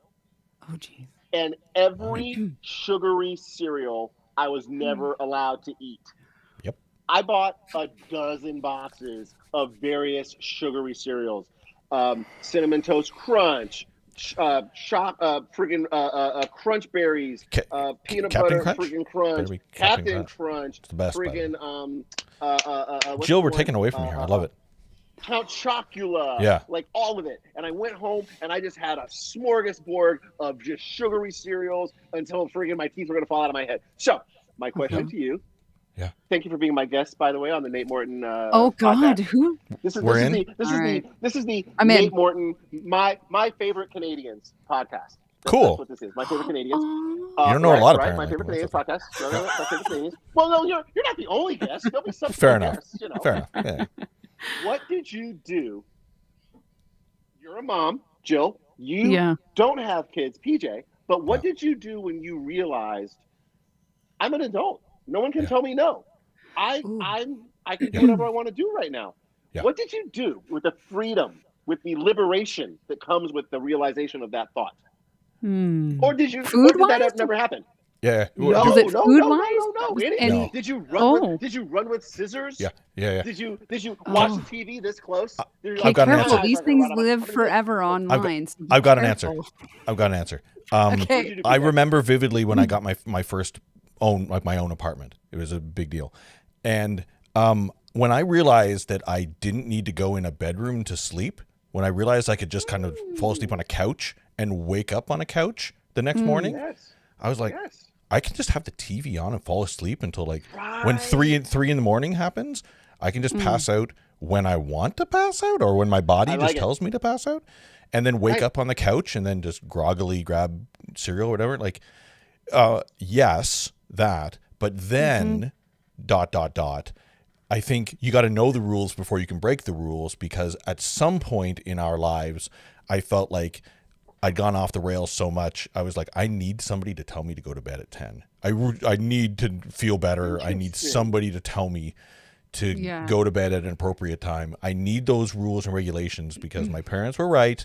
There's a proper time to go to bed, and there's a proper amount of hours you should probably get to sleep. You probably shouldn't eat too much sugar.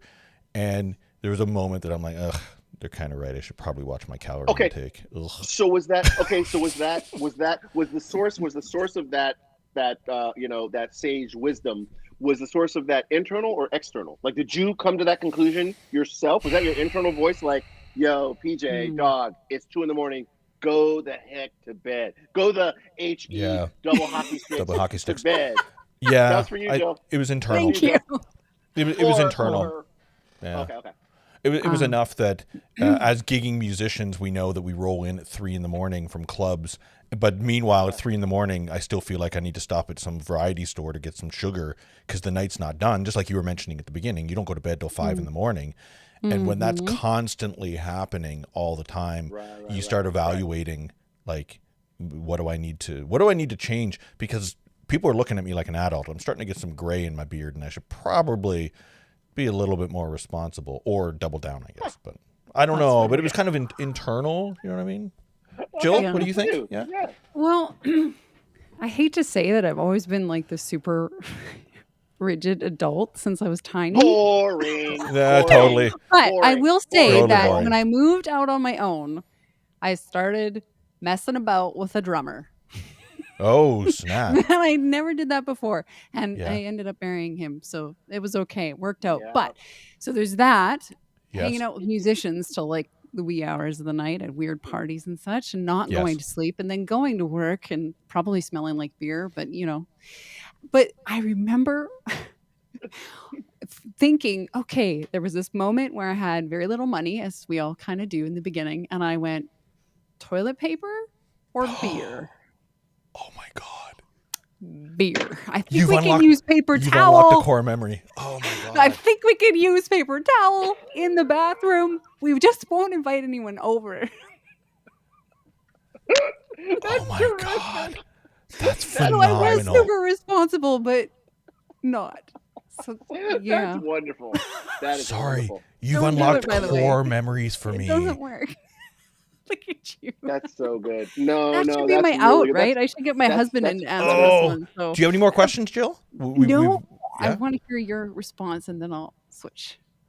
What, me? You're all night. Yes. Oh, you no. said core memories are unlocked. Another Listen to another their- core memory was I remember when you said toilet paper, I remember having to go and buy toilet paper, and I was like, oh my God, is this what my parents did forever? Like I thought it just showed up in the bathroom. I didn't know that I actually had to go buy it. That, and sorry, the biggest core memory for me was, this might be too much information, but whatever. We're going off the rails anyways. We already had the Whopper story. So yeah, that's true. Actually, you're right. It was that I remember the drain in my shower. Like this is my very first apartment, right? The drain in my shower was getting a little clogged up with like hair and that type of thing. And I remember having to actually like clean it out. And I was just like, what am I? Is this what it means to own an apartment? Like fixing things and the grown-up moments. Totally, right? Oh, Jill. Taken for granted. Yeah. Jill, can I? I'm not letting you go. I'm not letting you go. Cause sure. Because Sean, Mom's gone wild. This is the Jill show. I'm so glad you guys have joined me on my podcast. Nice. Thanks. Do we get any gifts? Parting gifts? No? Oprah's not giving us cars or anything. Yes. So we get bloody knuckles when we play games with them. You mentioned adult moments, and so I'm gonna set up the question, and then I'll give it to you guys. So again, after graduating college, because when you're in college, even if you live off campus, you have like a schedule, your classes, Tuesday, Wednesday, history of art, whatever. You got your thing, but it's not until you're done with that it's like, oh shoot, now I have to forge my own way. Like I don't have a schedule. I've got to make my own schedule. I don't have someone telling me this. I've got to do my own this. Your adult. So it was after that when it came to washing my own clothes, cooking for myself, because I wasn't on the campus meal plan anymore, and those types of things, that I realized the value of my mom and my dad. My mom in particular, because my dad was off working and doing so. My mom worked multiple jobs. And in spite of working multiple jobs, I came home and there was a meal on the table that she had prepared. Yes. And so she was carrying the duties of mom and chef and all of it and working. So that was when I developed a real appreciation for what my parents did, and in particular what my mom did. Is there an event in either of your lives that you thought to yourself like a moment, or like did you always have like some appreciation for your parents, or was there a moment there was like, bam, now this has nothing to do with music or drums or anything. I'm just having fun chatting with you guys. No, this is great. Was there a moment when you were just like, and especially yourself, Jill, as a mom, right? Yeah. Was there a moment when you just realized like, dang, this is what my mom had to do. Like she did this. Yes. Or you know what? No. You know, becoming a parent is humongous because you feel like you're 5 again, but you also feel like you're 105 because you're so freaking tired. Yeah. You just want them to go to sleep, but they won't. So that like just when you're on empty and you still got to pretend to be into the Minions movie, right? Yeah. And you still got to, get that dinner made and clean the house and all this stuff. Like, and you're just done. And normally you would just go and have a nap. That in those moments, instead of getting really pissy that I'm tired, I'm like, damn, I forgive my parents for everything. Yeah, sure. Sure. Right. And and because if I can reframe the question just slightly, not even reframe, but additional frame, as a teen, if you're a normal teenager, I think you pretty much think you know everything, and you pretty much think your parents know nothing. Yeah. You pretty much think like, I got this, and like, what why are you trying to tell me what to do? I got it. But then you come to that moment where like it shifts, and you realize like, oh shoot, I really don't got it, and I didn't have it then, and now I get why they told me I didn't have it. So what do you think, DJ? Yeah, you know what? A couple circumstances popped in my head, and it's there was a time I was young. I must have been 18. I'm young, 17 or 18, and I was dating a girl, and my dad dropped both of us, like was driving her home, and we were both in the car, and she got out of the car. Okay, well, goodbye, good to see you. She got out of the car, and my dad just turned to me and said, "You're gonna walk her to the door, right?" Like, you know what I mean?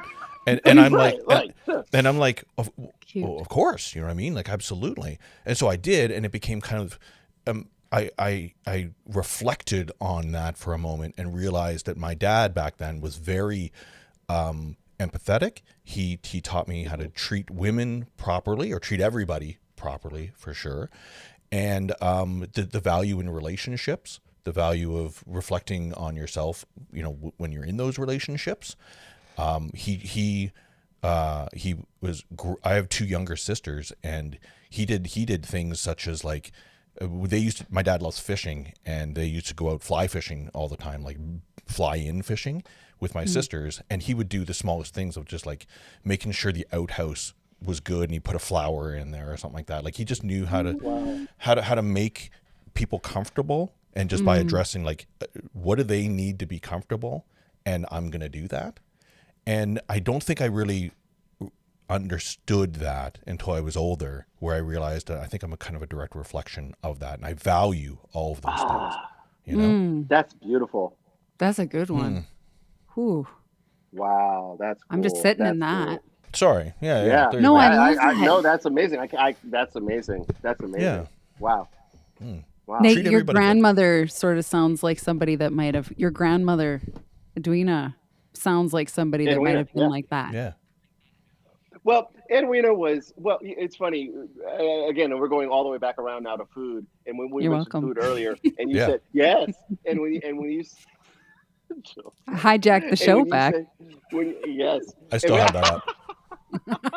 We'll talk about that later again. Yeah. I'll send you Edwina's recipe when we're done here. Oh yes. I hate to break it to you, that was not an option for you not to. Sorry. Surprise. Yeah, well, duh. Of course you are. Yeah, that goes we're nice up here, but we're bossy. Yeah.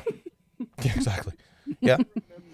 I remember like shucking corn with my grandma, or I remember like snapping green beans and stuff with my grandma, like on the porch, and there's a giant bucket of green beans, and we're like snapping. Like I remember all that stuff, man. And yeah, you're right. It's like it's so. Is this the right word? What's the word? Visceral. That's like when it's like it's like a tangible, word. Like just taste like it thing. and touch it, almost like it's it is literally real. that. Like talking about those things is like it brings back very visceral memories of like I can smell like the sweet corn, or I can smell when my grandma is like she's with the blade, and she's like carving off the corn to make sweet corn to put into the mason jar to shuck it up and put in the cellar to you're like, oh my god. Or like strawberry preserves, like going and picking strawberries in like the thing. I can smell the strawberries when I talk about the food and the memories as they relate to my grandma and all. Oh man, oh dude, you're like, yeah. So anyway, I'm sorry, I'm rambling. Visceral is the right word, by the way. It's good. Did you appreciate it in the moment, or is it now looking back on it? Good question. I don't think so at all. Same as in me. the moment, I would have been like, Grandma, like, why do I have to shuck corn? Like, why do I have to pull the silk out of all the? Oh my god, picking Grandma. weeds is bullshit. Where it's like, oh my gosh, right? How do you convey that to the kids now? Yeah, sorry. Yeah, go ahead. Yeah. No, you're right. It's like, and it's hard. It's so this. My poor kids have heard me tell the same stories about 1,000 times. So I've got a 15-year-old, I'm pointing on the other side of the wall. There is my 15-year-old's room, and he's a tennis player. And he's like, he made his varsity tennis team as a freshman. He's a freshman on his varsity tennis. He's 15 years old. Rad. Thank you. His name is Lachlan. He's awesome. And then above me, the 9-year-old who just turned 10 yesterday, her name is Isabel. She also plays tennis. And they both do so. Actually, the 6 and the 4, actually all the kids, 15, 10, 6, and 4, all play tennis. That's the family sport. Every family has a sport. Is that the sport? Well, let me finish. Let me. Oh, go for it. Yeah. I have to at times drag the 10-year-old to the court, or I have to at times drag the 4-year-old to. But the reason why, so check this. When the 10 gets out there, Izzy, the 10, when she gets out there, she has fun. She runs around. She moves her feet. She's actually a very good mover. She's actually very agile. And she's actually, frankly, she gets mad when I say this, but she's a jock. Like she has the agility and the balance and the skill and the quickness of she's an athlete. She's a born athlete. And I tell her that, and she's like, I'm not a jock. But take ownership. Be a jock. It's great. She hates it. Yeah. But the thing is, getting her there, Izzy, time for tennis. Okay. Mm-hmm. Here's the thing. and this is to your point, PJ, about, you know, dealing with things with your kids. So she enjoys tennis very much. She enjoys sitting on her butt on her screen more. Oh yeah. So, right. So in terms of me and playing drums, and I don't remember what kicked this off. I don't remember why I thought about this, but when I was a kid, I had this is my get off my lawn moment. I had a box of Legos. Nice. I had a bicycle. Yeah. I had a Tonka truck. Nice. I had a drum set. Perfect. At like 5 years old, and I lived in the South. So it was play outside, ride your bike, play with the Tonka truck until it gets too hot to do so, which in the South was about 10:30 a.m. Quite. Come inside, build something with my Legos, Yeah. eat lunch, play drums the rest of the day. Oh my God, I love it. Yeah, that's great. That's what I did. I played drums. So to your point, in terms of like, okay, so did you pass those things on to your kids, or you know, your love of music to your kids? Yeah. You know, it's so hard because nowadays we're competing with that damn screen, Yeah. and it's got so many different distractions, so many different other things. So that's my biggest obstacle. And again, I don't remember what the question was that sort of set me off on this tangent. No, that's good. But that's my challenge these days. Yeah. Is basically trying to fight screens. My, And so a really good friend of mine who works out, he's a big bodybuilder, and he's super built. I think I've talked about it on cam before. Is he once picked me up and threw me into a recycling bin without even thinking about it. What he did. He did. That's funny. That's funny on multiple levels. Oh, kind of. The first time I met him, he was working in the warehouse. I worked at Roland at the time, and he's in the warehouse working, and I met him. Hey, nice to meet. Well, that's true. It was I worked for Roland for 10 years up until recently. By the way, Nate, and this was in my first year, so it was 10 years ago. And I was like, nice to meet you, and we talked about MMA a bit because he's MMA. And I was like, oh, hey, buddy, how's it going? And I kind of sparred with him a tiny bit, and he just without even thinking, grabbed me by like just above my knees on my jeans and my shirt, picked me up, and he's like, what do I do with this guy? Oh, here. And he just threw me into the recycling bin. And we all laughed about it. It was a great moment until later in the day when I was going out to my car and realized that my keys had fallen out of my pocket and I had to dig through the recycling bin to try to find them, but neither here nor there. And we became best friends after that. Great. Super long, unnecessary story to get to the point that he was talking about going to the gym, and he basically said, to say what you were saying, Nate, is 90% of working out is just getting to the gym. Yes. Correct. Right? 100%. 90% of singing is just finding just go into a microphone. 90% of drumming, and sadly during this pandemic, I live in a small apartment. I don't have my drum kit here, so I haven't been able to practice. I don't have my rehearsal space closed down, so I've got all my drums in storage downstairs. And sadly, when inspiration hits and you want to do something, I'm really jealous or envious for singers, or I'm envious for guitar players who can just literally grab anything and just play. You know what I mean? Yeah. And I don't have that 90%. I just can't get to a drum kit, right? So it resonates with sometimes the kids, is inspiring them to find that 90%. The inspiring, how do I get to my tennis lessons? How do I get to, the things I'm passionate about? The journey has to be as exciting as the end destination in that case, in my opinion. Yeah. Right. I'm obsessed with this stuff. Right. Yes. Yeah. Motivation and just looking at what it is and why it isn't there and is there, and love it.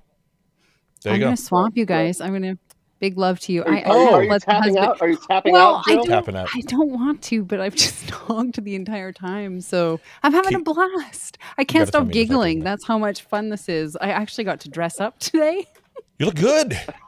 You look good. There's no baby puke on you or anything. Jill, I'm so sorry. Like literally. Okay, so I have two things. first of all, to Okay. anyone who tuned into this thinking it was going to be like a big old talk about drums, like, I apologize. People know. That's People the know first that's not thing. what they're expecting. We Yeah. can I drum really it do. I up. really apologize. Drum I it really up. apologize. Like, I mean, Yeah. you know, a paradiddle goes right, left, right, right, left, right, left, left. So there's the drumming talk. And then the other thing is, since this has become more like a very like a generational and like a thought provoking sort of, you know, analyzation of parenting and all of it, just kids and so on. How old are your kids, Joe? Okay. Well, my son is a year and a half, Jagger. Oh wow, teeny And tiny. we are, yeah, he's tiny, and he loves phones already. So we got to watch that. We don't have Lego yet. We have blocks because Lego can be swallowed, but soon we'll get Sure. Lego. Sure. Yeah. Sure, And then sure. we are currently pregnant with another one due in August.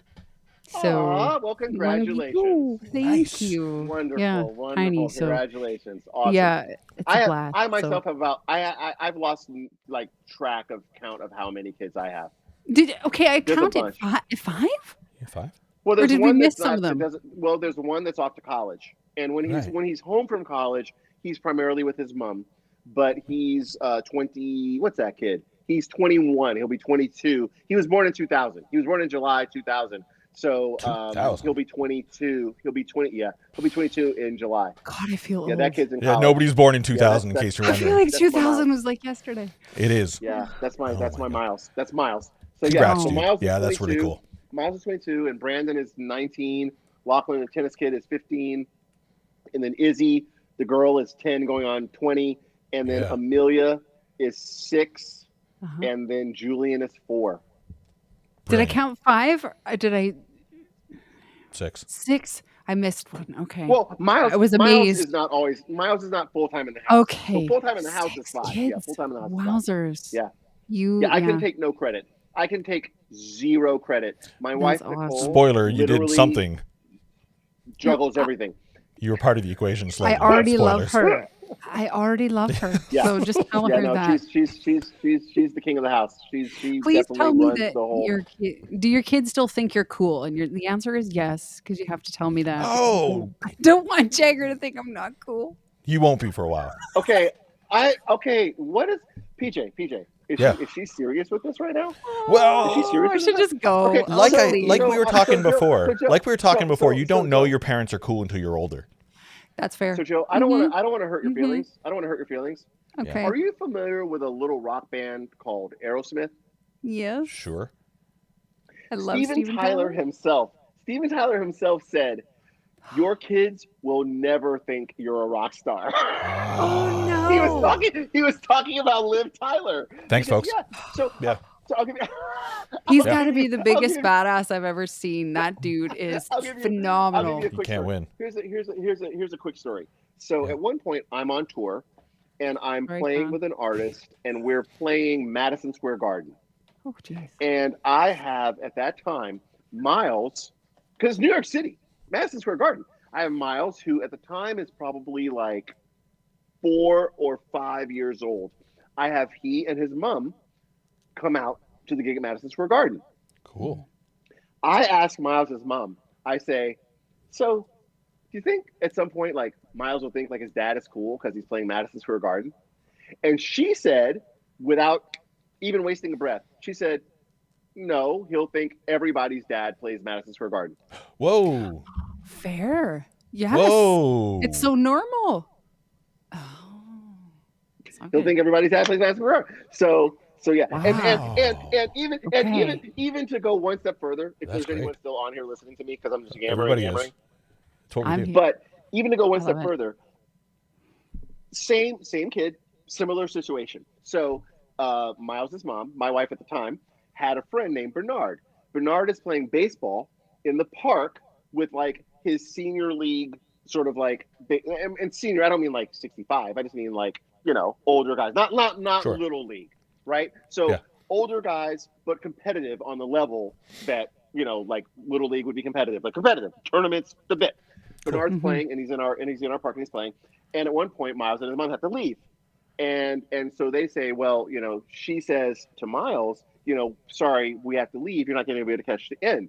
So Miles says, well, we can watch it on TV later.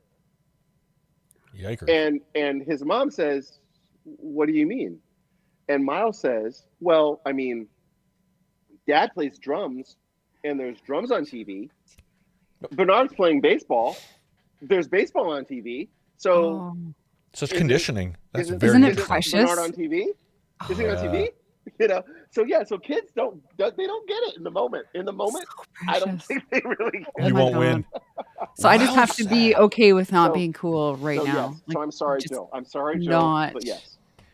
I love You might that. have to wait. You might have to wait until Jagger goes to the grocery store and buys a dozen boxes of cereal and eats them in a night, and then also has the realization, like, oh my God, I can't believe my mom did everything she did for me when I was little, and I have all these things that I have. So yeah. So I'll look forward to the 20s. We'll I reconnect think- on the cool point. Just put it there on the timeline, and if it happens any earlier, then go you. But, Okay. but yes, maybe right. plot it out there. Yeah. This And let's be this clear. is a therapy session. I'm telling you. Jill, let's be super clear. You're not done. You're very much not done doing cool stuff. Oh, So thank you're you. still on that journey. Oh, good I have a point. big Right? bucket list, though. So Good you're point. trajectorily, if Good that's point. even a term, you're still going to be doing cool shit when he's Good point. 20 and he's just going to have a Wow. whole And it arc kicks, and it of kicks cool in. stuff Yep. happening. Thank There you. you go. And Good before I point. go, I'm going to leave Woo! you with a question. Nate, you've done so much cool shiznit too. What's left on your bucket list? Go. Sorry, there's a cop driving by. Oh wow, that's Oh, funny. and she That's left. funny. Oh my Oh, goodness. she bounced. Mike She did. dropped, bam, and she's gone. I like it. Okay, Yeah. so What's left on your bucket list? that's an interesting question. I used to say I don't have one, and I used to sort of think about it in terms of I'm fortunate to achieve this. Oh, by the way, this is going to get like really boring compared to Not at all. My next question is going to blow your mind, but go ahead. Yeah. Okay. Compared to the sort of philosophical and so on implications of all of the conversations like up to now, this is going to be a very boring answer. Okay. So I used to say that now that I've been fortunate to accomplish a lot of the things that the younger me wanted to accomplish, I play on a television show. Like, what? Holy cow. I live in Los Angeles, California. What? That's amazing. For me anyway. And I these career goals and sort of family. And so I used to say I've sort of shifted my perspective to watching my kids achieve things now. Like, I want to see whether or not Lachlan's high school tennis team wins their their division championship, right? I want to see different kids graduate high school, graduate college, so on and so forth. So it's more about watching other people achieve things now for me, mainly. However, I will point out that recently it dawned on me. I was like, you know what? Like by the way, wow, this is gonna get so far in the weeds right now. I don't know if you know, we're not in a time limit here, so you go for it. He changed his name. Whoa, your dream sports car, not as I love it. Yeah. My dream sports car is a Porsche 911, and I aspire one day to own it. By the way, And that upsets me because I knew that about you, and that upsets me. And you'll understand why. But go ahead. Okay. You'll understand are we why in a about to second. do car talk with click and clack? We will. Okay. Yeah, 100%. That was gonna be my next question. Go ahead. Yeah. Okay. So I realized, like, I was thinking to myself, I was talking to my son the other day. So my son, Brandon, his girlfriend lives in Germany. She's German. And so periodically he goes to Germany to visit with her for X number of weeks at a time and so on. Cool. So I realized, like, you know what? Visiting the Porsche factory in Stuttgart, like, that might be fun to do. Seeing the Nürburgring, that might be fun to do. So True. On a real level, it's about watching my kids do stuff. It's about sitting back and being like, all right, y'all go do it. But like on a selfish Nate level, it's about nerdy, dumb car crap like that. Like seeing the Nürburgring or seeing someone construct a 911 GT3, from the ground up. So I don't know, nerdy. I like that. It's the small things now. It's like the bucket just is kind of just full of all these little things that you just kind of want to experience. Experiences more than maybe accomplishments, right? Yeah. I mean, I'm like I said, like you pointed out, or like Jill pointed out, I'm very fortunate to have gotten to do a number of the things that the high school me would have been like, wow, I get to play on the TV show. I get to go on tour. What? Yeah. I have stories. I have stories that begin with the line, you know, one night in Belgium after a gig, Totally. I ... And literally when I tell those stories, I go, whoa, wow, what? I got Cool. to do that? Yeah. So on a professional level, I mean, I'm very fortunate. I'm very fortunate, you know. So now it becomes about the kids, and it becomes nerd level. Like go watch a Porsche be made, or a Ferrari. Go visit the Ferrari factory. Like that's, you know. You it's all about the kids, and I feel for my dad, for example. He a guitarist, songwriter. He was ready to go with a music career. He was getting, I think he was in the midst of potentially getting a record deal in one way or another, and then his wife got pregnant with this guy, so he had to reevaluate. What am I doing? I got to reevaluate for the future. And he became a chartered accountant over time. He became an accountant, and he still dabbled with music. He still does music. He enjoys picking up a guitar from time to time, and I think it's really cool. But now he's kind of spit out the other end, where all the kids, we're all creatives. So in one way or another, we're doing something creative, and we're all obviously his child, which is really cool. But now he gets to set up a little home recording studio, and he's sending us, you know, audio of him doing some cool stuff. But he gets some me time for himself, which is great. But on the other hand, and this is going to sound super self-deprecating, but like that fork in the road occurred because of this guy, and he would never say it, but I always wonder if there's a little sense of regret, like, oh, I could have been this huge guy, I could have been this playing Madison Square Gardens, I could have been touring with all these amazing people, but I made a responsible decision in the moment. I made a decision that bettered this generation of his kids, and I think we underestimate it, and we're very thankful for that. And I always wonder if there's that little bit of regret, you know. Is that too deep? You know, I mean, no, it's really not. And again, I don't want to get too far in the weeds, but like I said, you know, my kid Brandon. So yeah, I value my children. Like the other day, I made the mistake. And Sean, don't do this.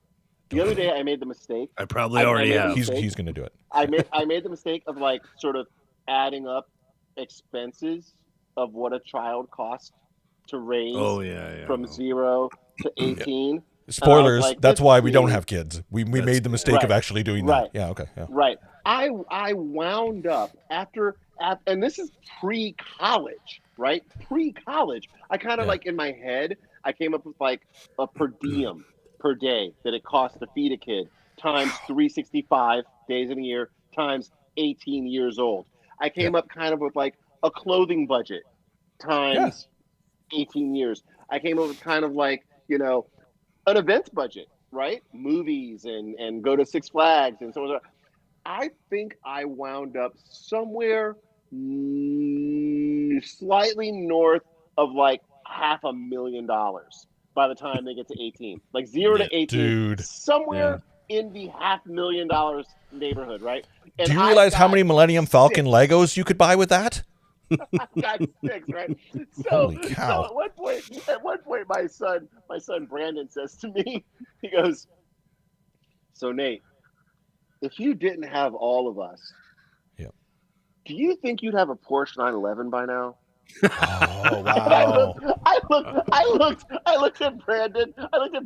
And I said, "Several." I was expecting not that answer. That's great. Yes. But that said, would I trade them Correct. for a piece of metal on 4 wheels driving around? Of course not. You know, they're amazing. And the reward and the you can't even describe being at the park, like pushing your kid on the dang swing, like you can't put a price on it. Right? That's like a thing that's like holy crap, right? And it's also that thing of like you're literally creating the architecture of this actual person that's going to go forward into the universe. Like you can't compare that to a car that does 0 to 60 and who cares? Who cares? Come on. Right? So that puts things in perspective for me. And Thank you. Yes, there's trade-offs, but like at the end of the day, like you can't. That's invaluable. That's invaluable. That makes me feel great. Way. Yeah. Exactly. And it should, like PJ. There's literally no way your dad looks back and is like, "Oh, Thank you. I hadn't had this friggin' kid." No. Yeah. No way. Yeah. If anything, he has championed me. He's come to every gig. He wants me to be better than him. And I think, and I'm not a parent, but I could only imagine that would be my goal as a parent, is to make sure that that kid does everything better than I could. Correct. Anytime. Correct. I give them opportunities they can. I encourage them. I support them during their failures. I give them all the opportunities to be better than me. Right? Yeah. Yes, absolutely. As parents, I'm sure you do that. Yeah. Yeah. Hey, Sean. Good to have you back. Sean. Hey guys. Can I I was just watching Despicable Me. Jesus. God damn. I actually think I could do Steve Carell's voice now, and with a bald head, and maybe if I raise my shoulders, I could go for it. Be Groot. No, Let's see it. No, you can't do that. Doctor Nafario. What are you gonna do? Listen to this. Okay, no. So I do have a serious question. Yeah. Is there anything drumming related Sure. that we'd like to chat about at all? No. Actually, I sort of teed up a few questions I actually earlier. don't care.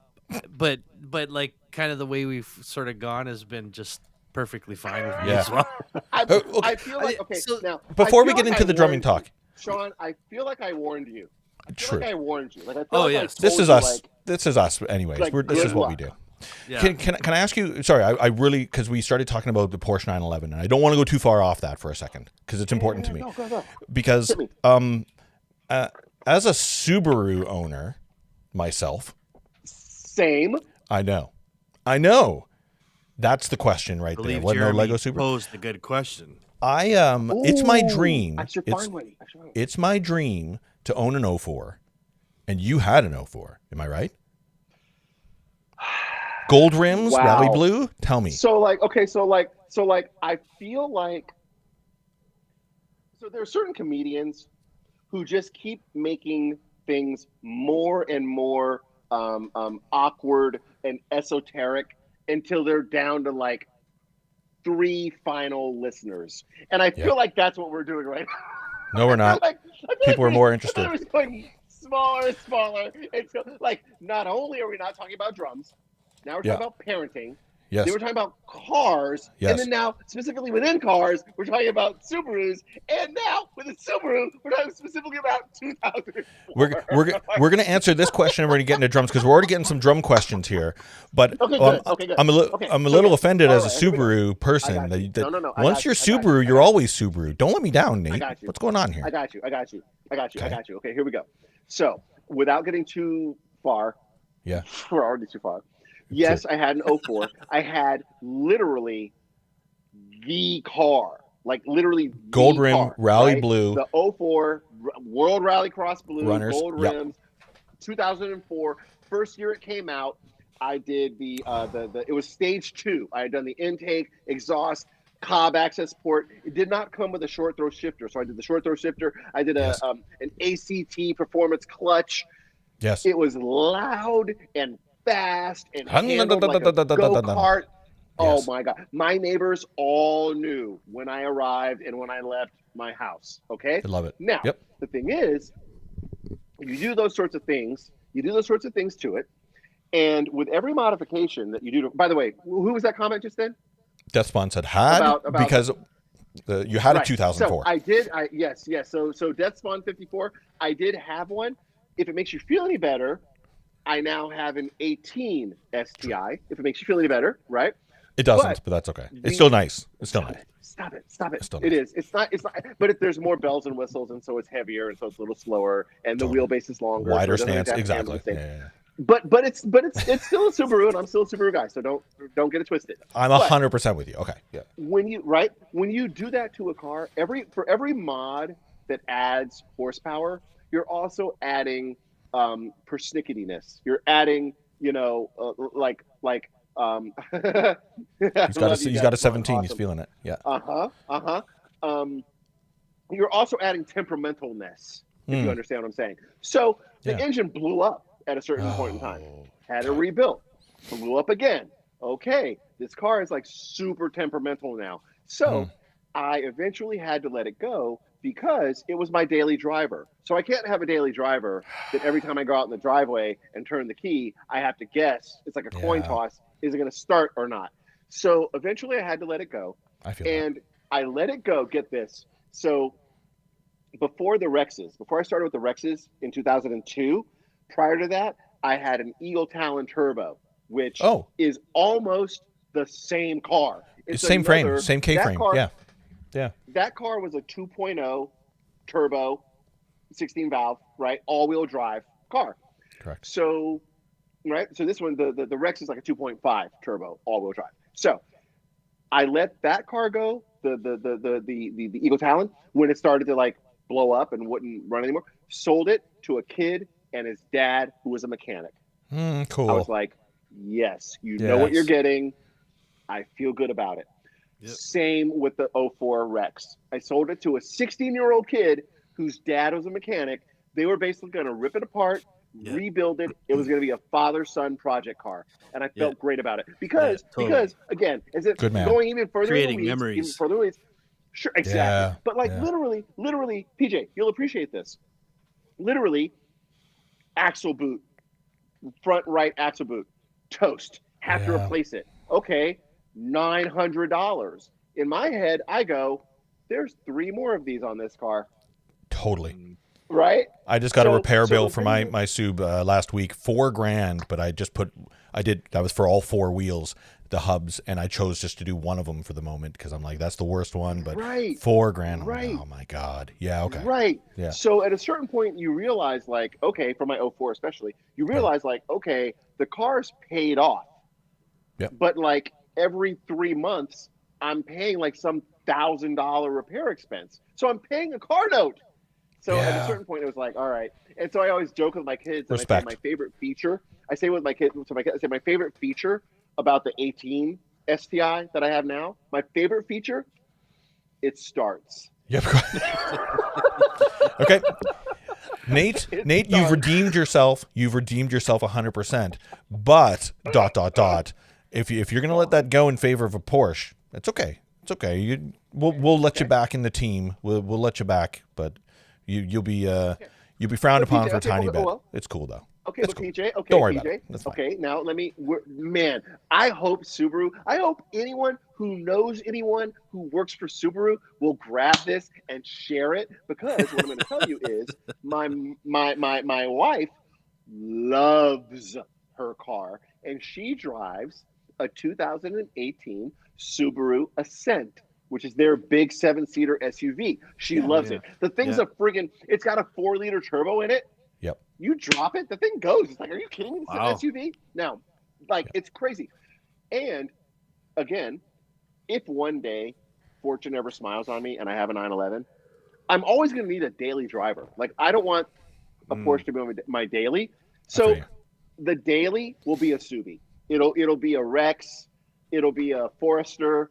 It'll be an Impreza of some kind. It'll be something. So because I admit to you, Subaru is not just a car company. It is like sort of a culture. So I do enjoy at the moment being like a dual Subi family, like me with the STI and the wife with the Ascent. So yes, I like that. So likely the high likelihood is the daily will remain a Subi and will stay a dual Subi family. I'm going to segue here. I love this because you've already done 50% of the segue for me. Is that the value in business relationships and my segue is I wanted to know how strong you were with Subaru, and then if I wanted to move it over to Pearl, you've been with Pearl for a bit, and Roland for that matter. They're good to you, man. Yeah, I saw some of the new videos on YouTube of you doing stuff. Man, you're cool on camera. You do some cool stuff, man. That's fun. Yeah. And I have to say, as a guy who's done some work in television, the level at which Pearl has shot those videos, and this is I'm not going to mention any names for some of the drum drummy shows that are on. But someone in the drum industry finally realized why a white background is Totally. like, drums look so fucking good on a white backdrop. Yeah, especially that 3-tone kit that you're talking I'm about. sorry, because it creates this illusion of no depth of field. You know what I mean? Like, I just when I saw your video, I was just blown away. I was like, that is maybe Nate talked to someone at NBC and someone fucking came in and said, look, we're gonna light this bitch properly. Yeah. Okay, so you know what? I am a big believer in giving credit where credit is due, and Pearl is an amazing company. Mm-hmm. My artist rep is a guy named John for Carson. He's amazing. Mm-hmm. Yeah. His predecessor is a guy named Mike Ferris, and Mike Ferris kind of created at Pearl that audio visual sort of studio where they shoot the drums and they record the drums into so Mike really is responsible very much for that. He did a really great job at putting that together and putting together the studio conjoined with the live room and the lighting and all of it. So and you know, I was reflecting on this one recently. All of my endorsements are very, very long-term relationships. Absolutely. They're relationships, you know. They started with like, hi, I'm this dude, Nate. You have no idea who I am. Can we stay in touch? And kind of can I sort of let you know what I'm doing as time goes on? And that started with Pearl back in 98 or so. And that started with Zildjian back in 94. I think I saw a clinic in like 94 where you were doing something at like Guitar Center, if I remember correctly. God, that's not a clinic. Oh dear Lord, that's not a clinic. That's cool. Me. Okay, that's me competing. That's me. No. Let's go over top of that. We're done. Don't get it twisted. That's me competing in the 94 Guitar Center drum off. Oh, wow. Yeah, okay. Cool. Okay. Yeah. That's not a clinic. That's not a clinic. Sorry. By any stretch. You keep going with what you were saying. Relationships, nice. Yes. Well, yeah. No, it's all relationships. Now, I will say this: we've been on now so long that I have to swap these out because the batteries are dying. Oh, go for it. Going like, I'm getting like the dying battery sound. Go for it. Yeah? We sound better on mute anyways. Yeah. So I'm gonna switch out. Let me see if I can hopefully do this without losing you, young men here. I'm gonna switch to here, and I'm gonna do this, and I'm gonna go to my. He can't hear us now. Do. He can't hear us. Sennheiser. Now I've got my Sennheiser little Momentum headphones. How about that? How about that totally gratuitous product mention? Well done. Because I work. Yeah. I work with Sennheiser. So Sennheiser Momentums. I love it. And here I am. I feel like even Sennheiser, now that I think about it, you've kind of went to the Porsche 911 of companies that you're working with. Okay, so that's not been a deliberate. Oh wait, one sec. Your audio is getting a little finicky there. Oh, I lost you. We lost you. Just the audio. Yeah, your audio. Just reset your audio input. Yeah. How you doing, Sean? Is everything cool? I'm doing good. I was watching Despicable Me. Yeah. Good Lord. For like the 5th time today. I expected that you have it memorized at some point. Oh, Dr. Nefario. Oh, what are you going to do? I want the robot cookies, not the robot boogies. It's the good stuff. Yeah. I was actually listening to between some of Jagger's demands, some of the show while Jill was on. It was wow. I mean, that's discussion I just could have never imagined going that deep, but I think apparently you've got the wrong co-host now. No, we should get you on with Jill more often. You got take your time, Nate. Take your time. Yeah, it's good. Yeah. I think that people need to know, they already have figured out even from the first 10 minutes, that drumming, like those who don't know Nate, and are here, are going to learn a little bit about who he is, what he's doing. Yeah. Yeah. That type of thing. But I always find, and I don't know if you're the same, I always find I get to know people a little bit better by learning about their roots. Like, who are they? What are they doing? What are we know he's a good drummer. Let's not mess around. We know he's a good drummer. And I mean, exactly. Like, I think I forget who said it. One of you guys said the paradiddles, right, left, left, left. Like, there are things that are. It's like it's kind of like the cheater charts that I've written on cover gigs. There are things that are implied. I don't need to write 16 bars of time, of 4/4 time, like kick, snare, hat. You know what I mean? Like, you don't need to write that. There you go. So it's the same as like with Nate. It's like we know he's a good drummer. Yeah, absolutely. Oh, this is going to take a way different turn now. Oh, I like it. This is going to be. Do we have to listen to him drum now? Ugh. No, we can't hear you yet. No audio. Still no audio. Get that input going. I'm just thinking. Let me see if there's something I can do on my end. I don't think there is. No. It might also, now that I think about it, it might still be trying to connect to your headphones, to your earbuds. Your earbuds. Yeah. So disconnect that first and then reset your listening source. Do. Okay, like now do you have me? There Yeah. Oh, fucking Professional. Oh my goodness, he's so professional. holy moly. So now I'd like to play a few of my favorite grooves. Go for There it. we go. Go for it. You heard what I said. I'm like, now- oh my so God, now- we got to hear this guy drum now? Ugh. Exactly. So now here's where I am. So now I'm all the way over here, and I've had to shift to my teaching rig because my AirPods died. They no longer felt like working with me anymore, and I couldn't figure out how to quickly switch to like the other headphones. Cool. So now I'm on my teaching rig. I'm I love a little it. hazier, but yes. So now I feel like were we gonna like talk about drums at all? Yeah, well, that's absolutely. Do could. you want to play a little something? You're sitting there. I really don't. And I played one time in Perfect. here. I played one time in here Perfect. late at night. My wife came in. She was like, I can hear you in the whole house. And she like totally laid me Yes. out. But Pluck. Oh, is that a drums? Is that a drums? Oh, that's a drums. that's a drums. That's a drums. But What were we yes. saying about drums? We were talking about relationships. We were talking about Well, top all tier. I was saying- The 911. I said something about the 911 of companies that you're kind of working with. You're working with Right. cool top tier Right. stuff. And I was basically just explaining to someone recently that it's very funny because I literally sit back and chuckle at how fortunate I am that I'm with Pearl, Remo, Roland, Zildjian, and those were all the companies that, like, as a kid, I was like, Pearl, Zildjian, Remo, like it was like, wow. And now I'm very fortunate that that's. But that said, I think in great part that's because I would be with those companies whether or not I had a professional relationship. The beginning of my relationship with Pearl was, hi, I'm Nate. I play Pearl drums. I'm gonna play Pearl drums regardless. Yes.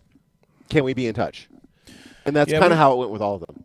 We've talked about this on stream previously, especially when I worked at Roland, is that a lot of the artist relations that we were doing, or at least a lot of the partnerships that we were doing, is, I don't want to say a lot, all of them were with people that were already advocates of the brand to begin with. Right. They were already using it, and they just needed our support in one way or another, or we could create content together in one way or another, right? Right. Yeah. So, And if if I were to share really quickly, I've had people that I've worked with in the past, and like, oh, I want to get an endorsement, and I always tell them, figure out who you want to be with and go after that company. Don't send. This is my little like drum clinic chat on endorsements. Yeah. Don't put together your EPK and send it to 5 companies. Yeah, Because exactly. companies talk, Yeah. right? Yeah, And so they don't want you to sit back and wait, like, who's going to give me the most stuff? Yeah. So that's a big deal.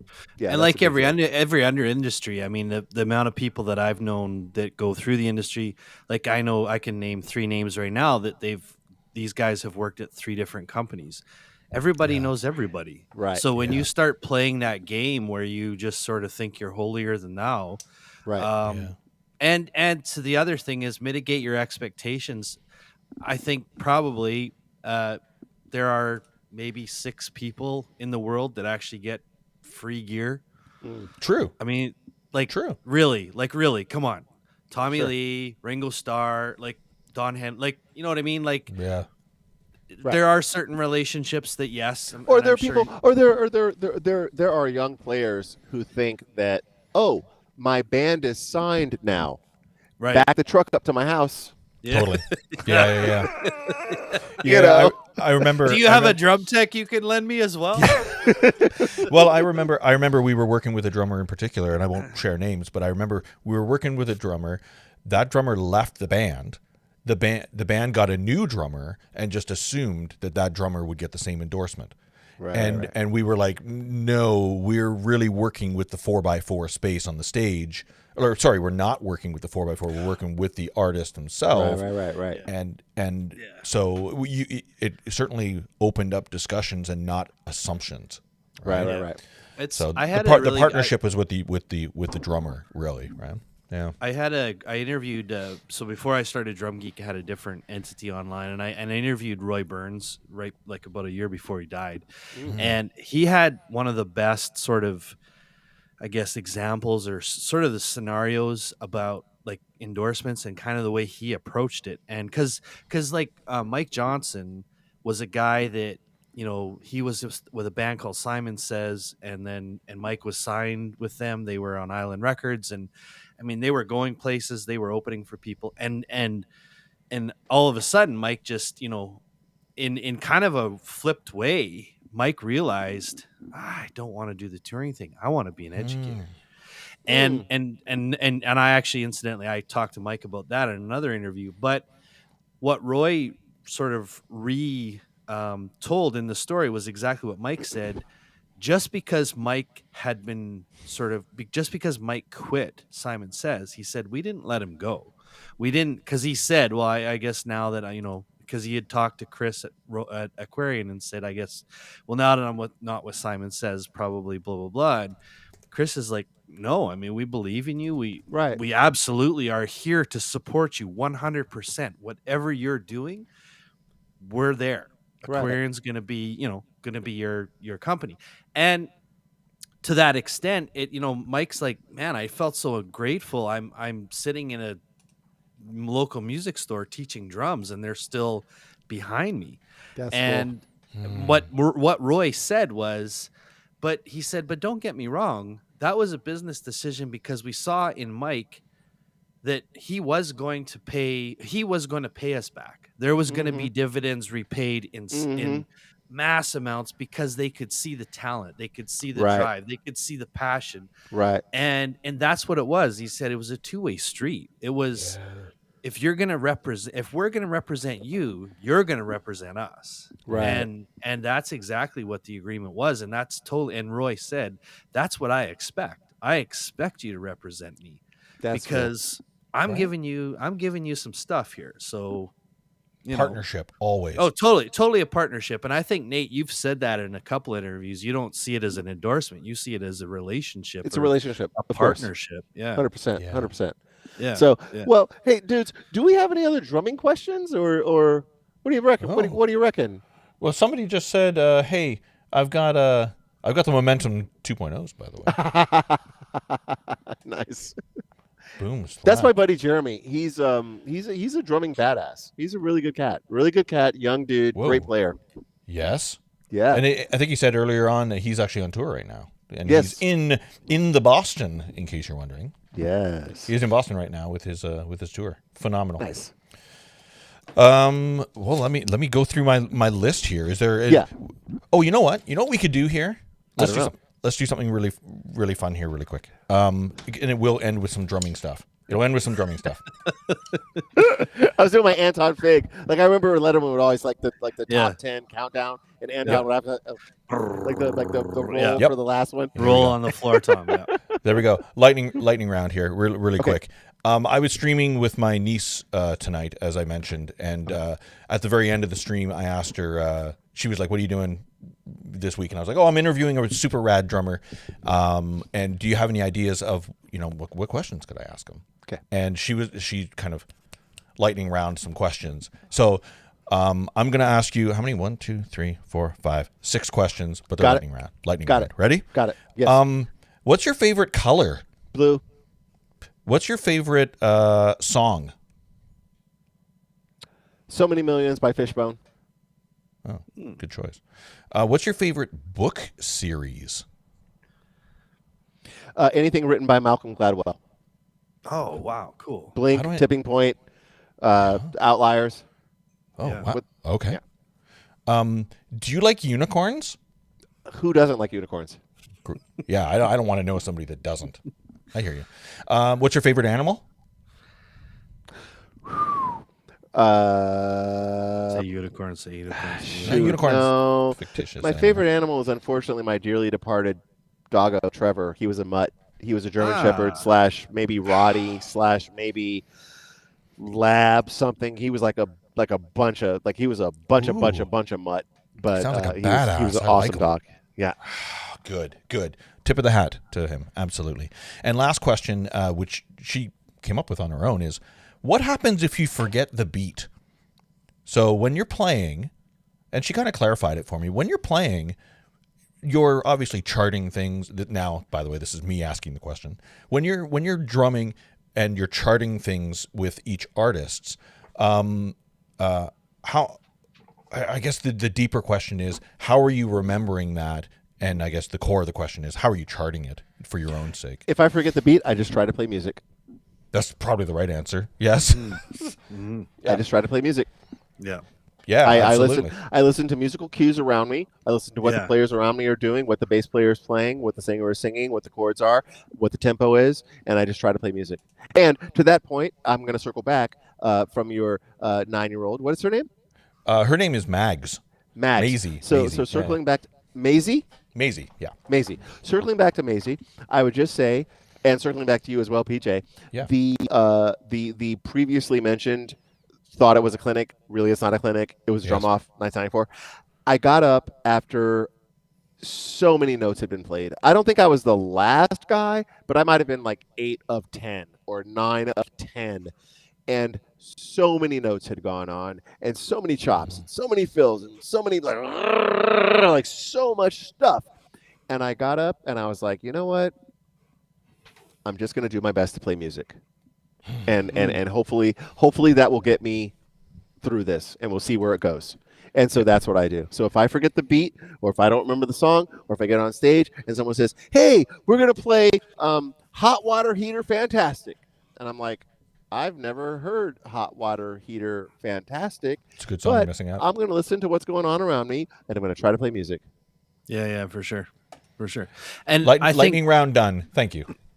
To that, my pleasure.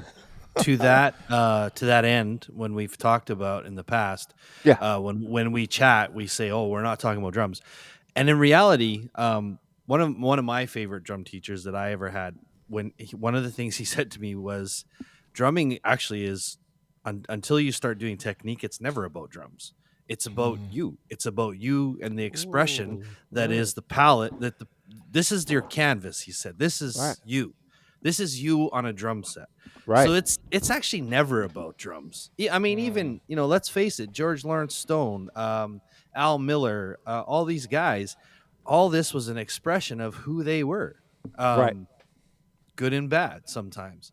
And I think that sometimes when you look at, I know especially you, Nate, one of the things that and I said this to you in an email, but I reiterated this to my wife, was, for me, Nate was the second coming of drumming in that.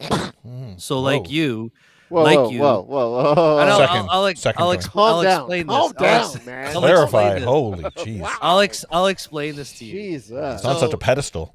When I was a kid, I sat on my bedroom floor watching the Muppet Show with 2 salad spoons, wooden spoons, and a toolbox and some Tupperware, and I played what I thought Animal was doing. Yes. And that was my first sort of introduction to drums. And then, advance a year, and I've got a cardboard box, Kiss Alive 2, and I've written Kiss in as good a logo as I could do with magic marker. On the box is my mom's hairdressing box. My mom was a hairdresser at home. and that was my drum set. And I would literally kick like Chinny Foster way back in the 1800s. I would kick the box. Awesome. And little did I know I was double drumming like Chinny Foster did. Yeah. So then, and that was my Peter, Chris, and Animal, who incidentally would be two of the guys on my Mount Rushmore. Yes. Now advance that ahead to kind of when Rockstar In Excess came out, and I had actually kind of quit music because to the one question that Jill and you and Paul had talked about was that moment when you had the freedom of an adult. What did you do? Right. And well, I went on the road, but then I got into a band where we had like a bedtime and then we had to practice. We had a practice schedule. I had 2 hours of metronome work, and it was like, whoa, it was really crazy. And it was like I was like 18. And as much as it was like a little bit weird and stringent, it made me such a good musician because it really helped me become a better drummer. Sure. And it wasn't until I left that band that I then one day I got into another band, which that's a whole other story, but it was an Elvis impersonator. And the day that I remember the freedom coming, I was about 19 or 20, and I went and bought like 12 beer because I could just sit in my hotel room on our day off and I could drink beer on my deck. And I was like, there's no one expecting me in the lobby. There's no one expecting 2 hours of metronome practice. There's no one expecting me to go over charts of the songs. There's no one expecting me to listen to board tapes. Yes, I'm that old. From the night before. No one's expecting me to write down notes about the board tapes and what I did wrong and what so-and-so did wrong. There's none of that. So I can sit here and drink beer. Now the flip side to that, and here's life kicking you sort of in the ass, is I had drank 6-7 beer, and at the time I was a bit of a lightweight, and our band leader comes in and says, "Hey, you should come down to the bar. Long John Baldry's playing down there." And I was like, "Who?" He's like, "Fuck, you got to come with me. Come on." So we go downstairs. I proceed to drink more, and lo and behold, Long John Baldry's drummer doesn't show up for the first half hour. Wow. So then he great says, story. "Are there any drummers in the crowd?" And I was just like, and I put my head down, and our guitar player goes, "Yeah, right here. Any doctors on the flight? Jeez. And ashamed. And how old are you? How old are you at this point? 19 and a half, maybe. So you're a kid. You're a kid. You're a I was kid. a kid. Yeah. And I have never even heard of Long John Baldry at this point, and I hate even now to admit that I had never heard of him. Sure. And I went up on stage, and I mean I played with him, but I just was like, that whole thing for me was a blur. And That's funny. No, whatever. So Yeah. I forget where I was going. Anyway, so forward to 2000, and I think was it 2010 2000 and oh god no, it was, What you got? it was, For In Excess. Rockstar In Excess. Rockstar was You got 2005 and 2006. 2005, 2006. Good. Sorry, and I had by this point, I had gone through so many like pitfalls and like trying to get bands started, and I just quit. I was like, fuck it, I'm just not meant to be a drummer. And I hung up the sticks. I put away my drums. I think I even sold my drums. Oh, dang. And Nice. I got a job bartending and just, whatever. And I watched the first episode of Rockstar In Excess. And you guys, I think it was maybe you and Jordis or you and Mig. Mhm. And I forget what song it was. And I sat on the couch and I just about started crying. I was like, Oh, fuck, dude. what am I doing? What am I doing? You made me so excited to play drums again. I was just Oh, like, dude. Come on. oh, it was just like it was Nice. this beautiful, because I had my influences were Peter and then An animal. Buddy and Animal and then Tommy Sure. Lee into the 80s, and you were like this perfect mix of like, I had then also done all the technical stuff, so it was like, I mean, he's fucking showman, but he's also like, he's a player. This Okay, guy dudes. can play. Okay, stop it. My head barely fits through the door as it is. So just stop. Just stop So right now. that's what I say when I say you were the second coming for me, and literally that show is what got. And this is a whole other long story. I wasn't dating Jill at the time.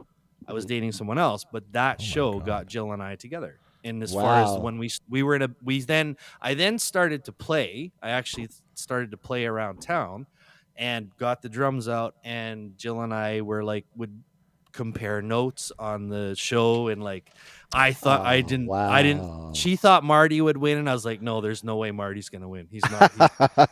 No. Jordis is gonna win. Jordis is gonna win. And it was just anyway. So it was like so. Then So you would be on my Mount Rushmore because. Oh, stop that! Totally, man. I greatly appreciate that sentiment. That's so kind of you to say. Thank you so much. Thank you so much, Sean. That show literally. It changed my view on, because I just thought, who cares? Like some of these people I knew, there was 12, 14, 16 contestants. 12. And you know that only one's going to win. And the other ones were doing it. And like, my God, they were doing it. And I know like JD was really good and all, but like, Jordis and Mig and Storm and some of these people, I was like, oh, thank you, St. Los Angeles. That was very kind. There you go. Yeah, exactly, right. Like, oh my God, that Phil and Pablo, that I think that was right? pivotal. I just went, holy fuck. Right. Well, that was a pretty amazing show. That was a pretty amazing show, It was. And it's interesting because there's definitely like discussion amongst my peers now. So as I mentioned earlier, that rhythm section is Paul, Sasha, and myself. Like, it's like the core. And then even people involved in the production are on the production of The Voice. And so there's some discussion of like, oh, we were before our time, and if we came along today, it'd be more successful, would have lasted longer, But then at the same time, like on some sort of weird and poetic and cosmic thing, I feel like the fact that it lasted so short, like the fact that it was just like one little thing, it was like that moment, like maybe it was meant to be that, like it's like it's almost like this weird, like, what's more valuable, like the candle that lasts forever or the candle that is like that burns really bright for a really short amount of time, And to me, and I'm getting super like hippy dippy whatever, but to me that show was like the candle that burned really bright for a really short amount of time. And so people who were there and were a part of it and witnessed it and saw it and enjoyed it, it's like for them it's like this special thing because it was here and it was gone. And that was a special show. That was a special show. And I literally still text with performers on that show, Storm Large and Mig Aesu and Magni and guys who were involved in it. Guys, like cats who were involved in that show. I'm still in touch with, and I still text, and I still take stuff. And it's like how a shared experience brings you closer together. So it was a great thing. Great show. I wonder too, Nate. You got a chance to also be witness to two of Rock's, to me, most influential drummers in John Ferris and Tommy Lee. Okay. What lessons did you walk away with, having been able to kind of be around them and maybe watch? I'm not sure if you were there during their tapings, but sure, of course I was. What did you take away from some of the stuff they did? I'm not even going to talk about lessons in terms of like, oh, I learned this fill or that fill. It's more about like, wow, I'm standing beside the dude who, when I was in high school, I was watching spin around upside down and sideways on a drum riser. Like what? Like, that's that guy. Like, that was amazing to me. Like, when I saw like the video for Wild Side, and then I'm like standing beside the dude, I'm like, what?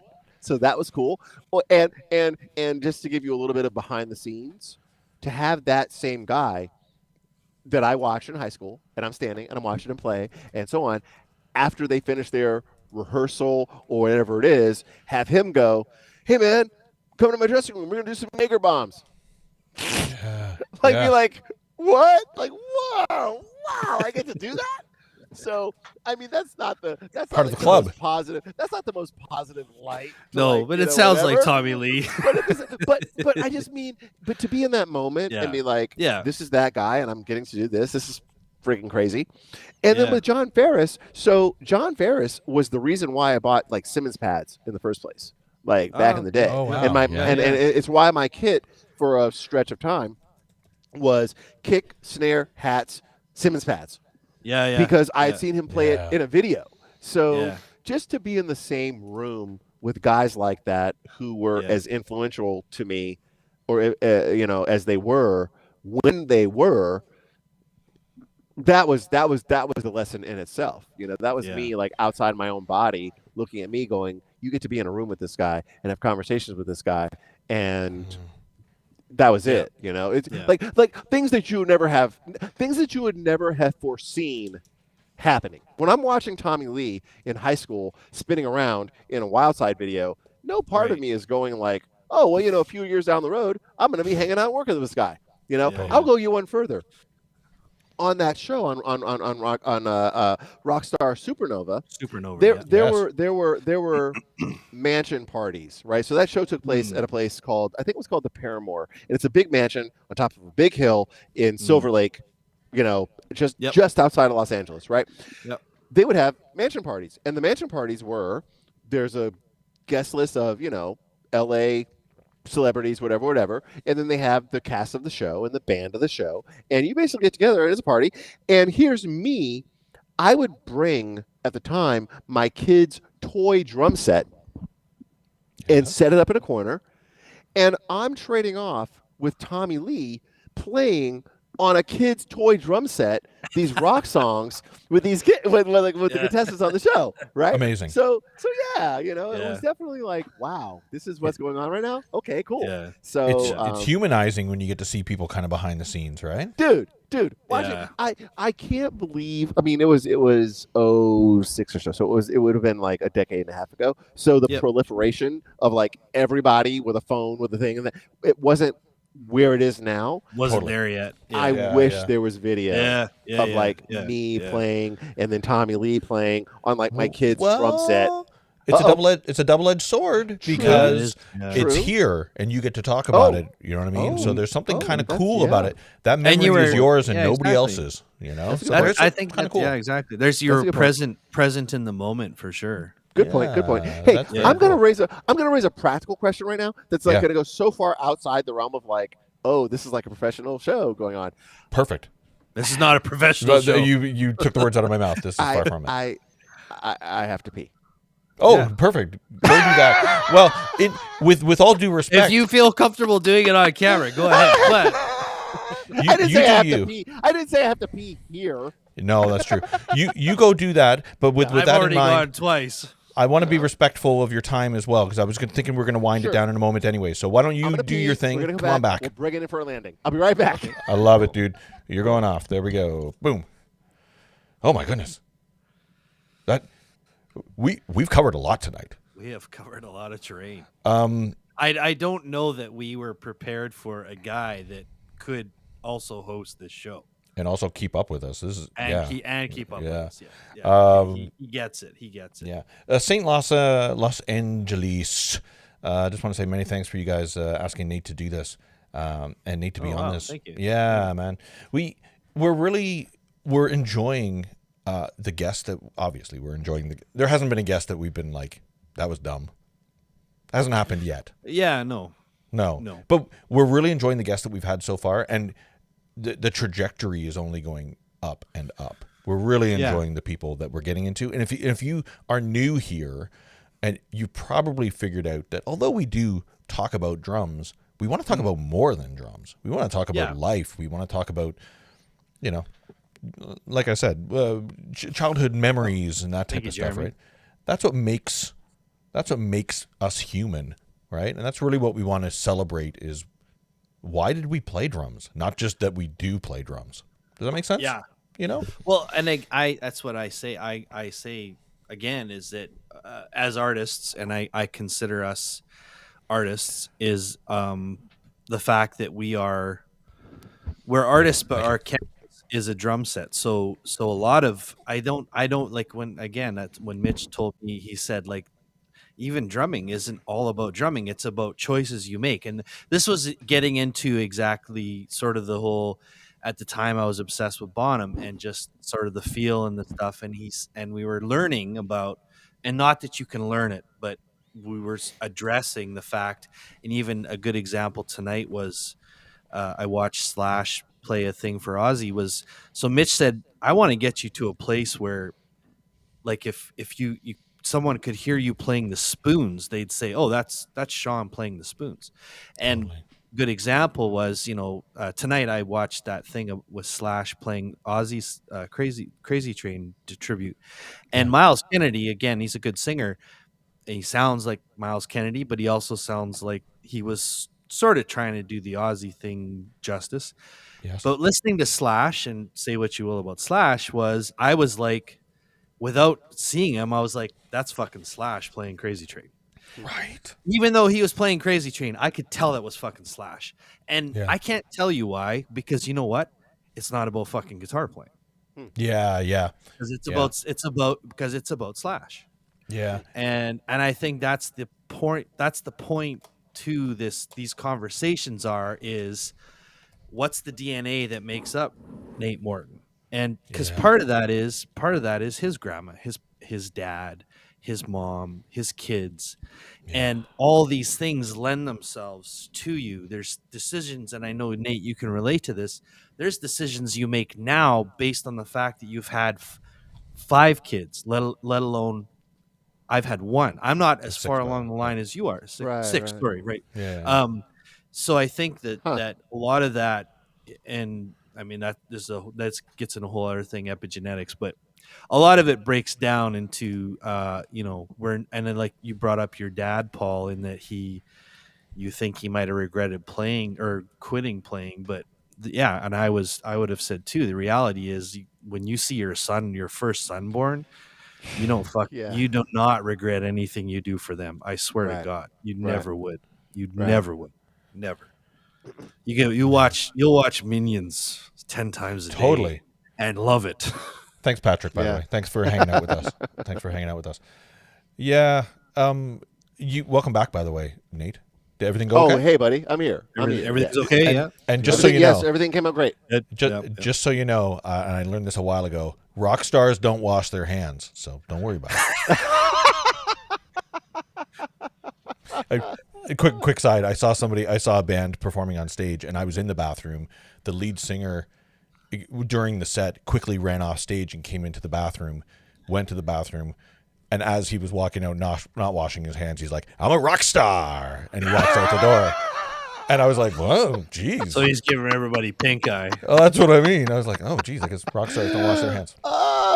So Nate, before I forget, because I watched a couple of other podcasts with you, and there's a story you tell that it really resonates with me, and it's just about and again, just from my own personal experience and even stuff I'm going through at the moment, is just about appreciating the moment and appreciating who you are, and you learn that as a father, as you know, the biggest sort of thing you run up against as a parent is kids are in the moment and you're never in the moment. But I want you to tell the story about have to and get to. Oh, that's not only a story, that's like a daily mantra. A daily mantra. So for anyone who's listening who hasn't heard me tell this story, I have a good friend. His name is Reggie Hamilton. Reggie is a world-class bass player. It's rare that I catch up with Reggie when he's in town. The majority of the time that I catch up with Reggie, I'm Germany, I'm playing with this guy. Oh, I'm in Switzerland, I'm playing with this guy. Oh, I'm in France, I'm playing with this guy. Like, that's Reggie, right? Yeah. Or I'm in a recording session, I'm tracking with this guy. So at one point, I was in Las Vegas, and I was there because I was involved in Cher's performances at the Coliseum at Caesar's Palace. And at one point, I'm talking to Reggie on the phone. I'm hanging out. I'm in the hotel room, and I say to Reggie, "Hey, man, I'm sorry, Reg. I gotta go because I have to go downstairs so I can, walk over to play the gig with Cher at Caesar's Palace." And Reggie says, "No, you get to go downstairs because you get to go over and play the gig with Cher at Caesar's Palace." And like, to this day, it echoes, it reverberates in my head. Everything that I do with regard to music, I get to do it.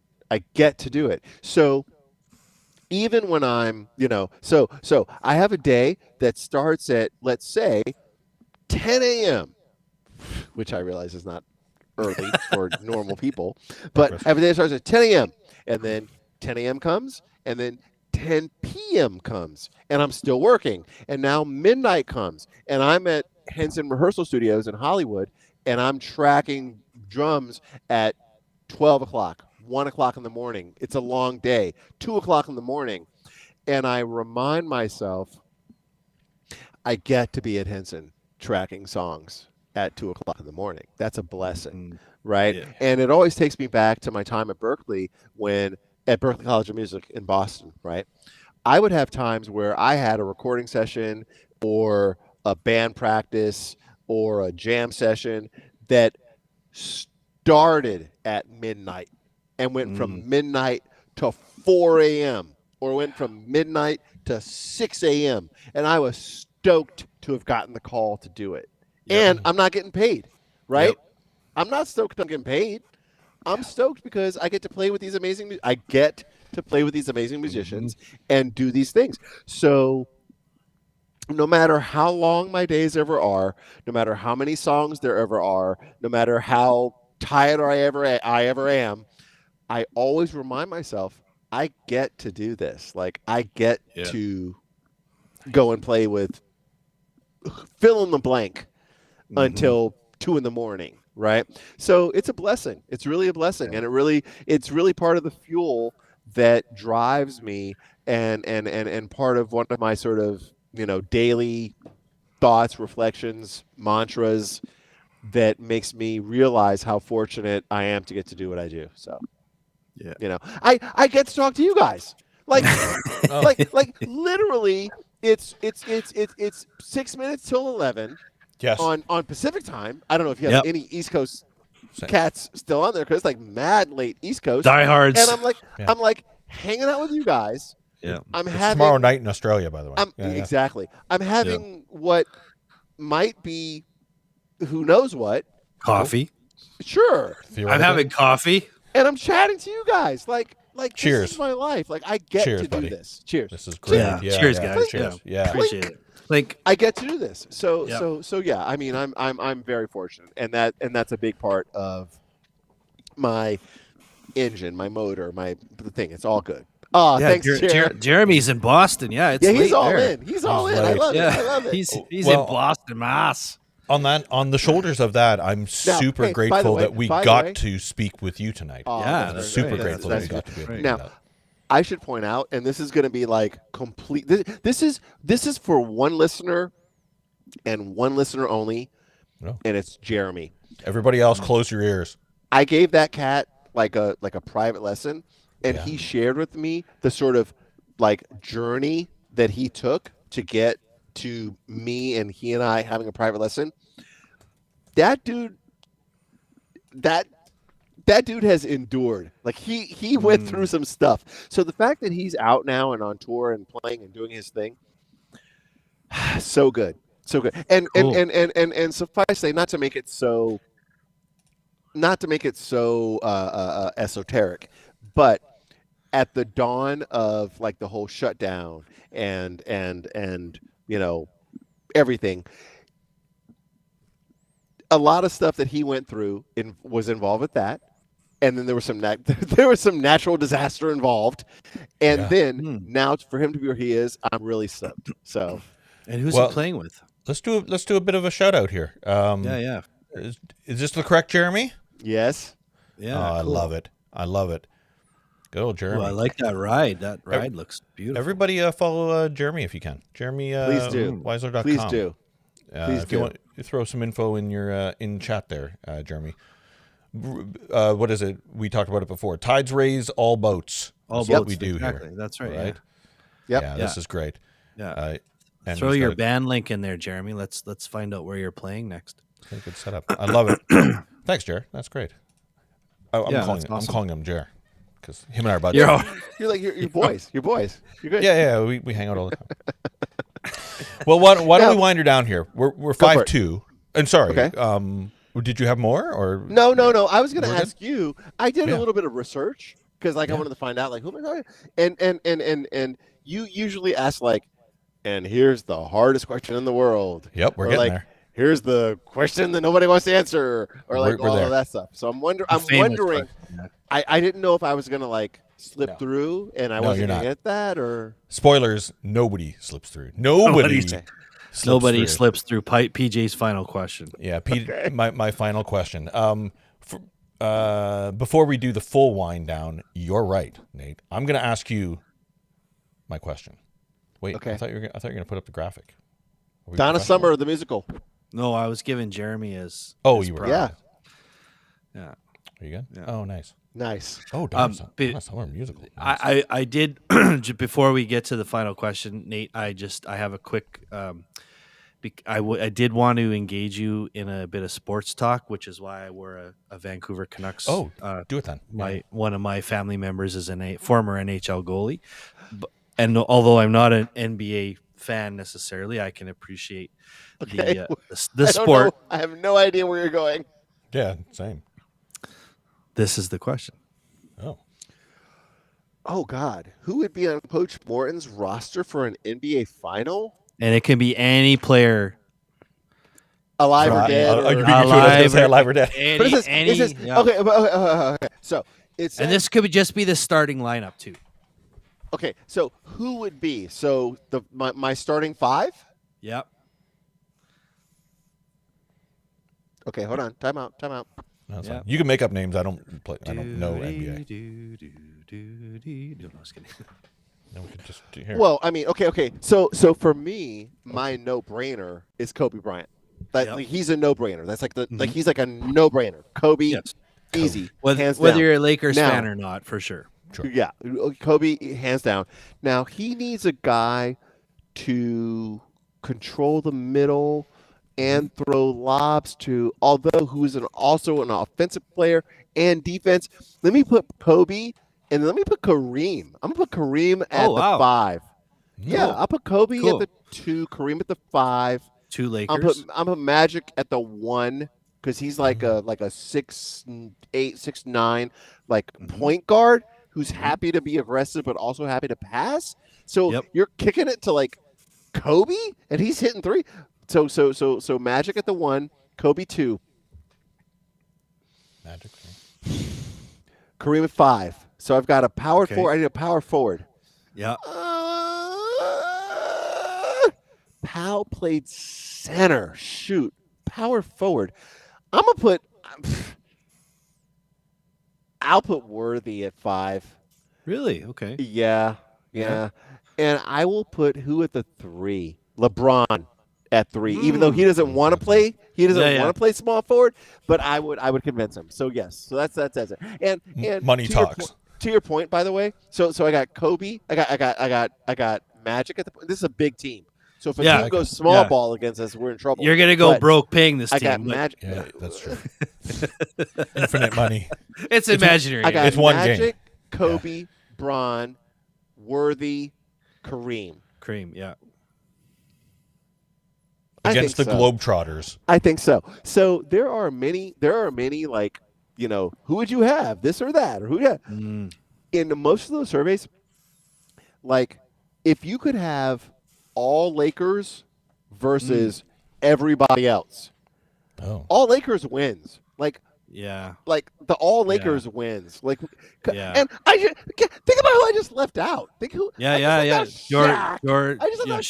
Jordan, Pippen, I left Barkley, Shaq, the most dominant Bird. Laker of all time. Well, no. You guys are naming other Lakers. The point I'm making is, if you only named Lakers, you've got the most dominant teams historically in the world. So so that's that. There it is. Well, and incidentally, you left out most of the Olympic Dream Team. Well, but not all of them. But not all of them were Lakers. No, yeah. No, I'm. Come on, man. I got all Lakers on my squad. You're a Lakers guy. You're a all Lakers. guy. Yeah, come on now. I know this. I know. So what do you think? So what do you think it is about the Lakers that has such a good franchise? Because they're very strong. No different than say the dynasties in other baseball and in hockey? Why are the Lakers so successful? When you live in Los Angeles, there is a pressure to succeed. If you're the Rams, if you're the Kings, if you're the Lakers, if you're the whoever else, if you have LA fill in the blank on your jersey, there is an expectation of championships.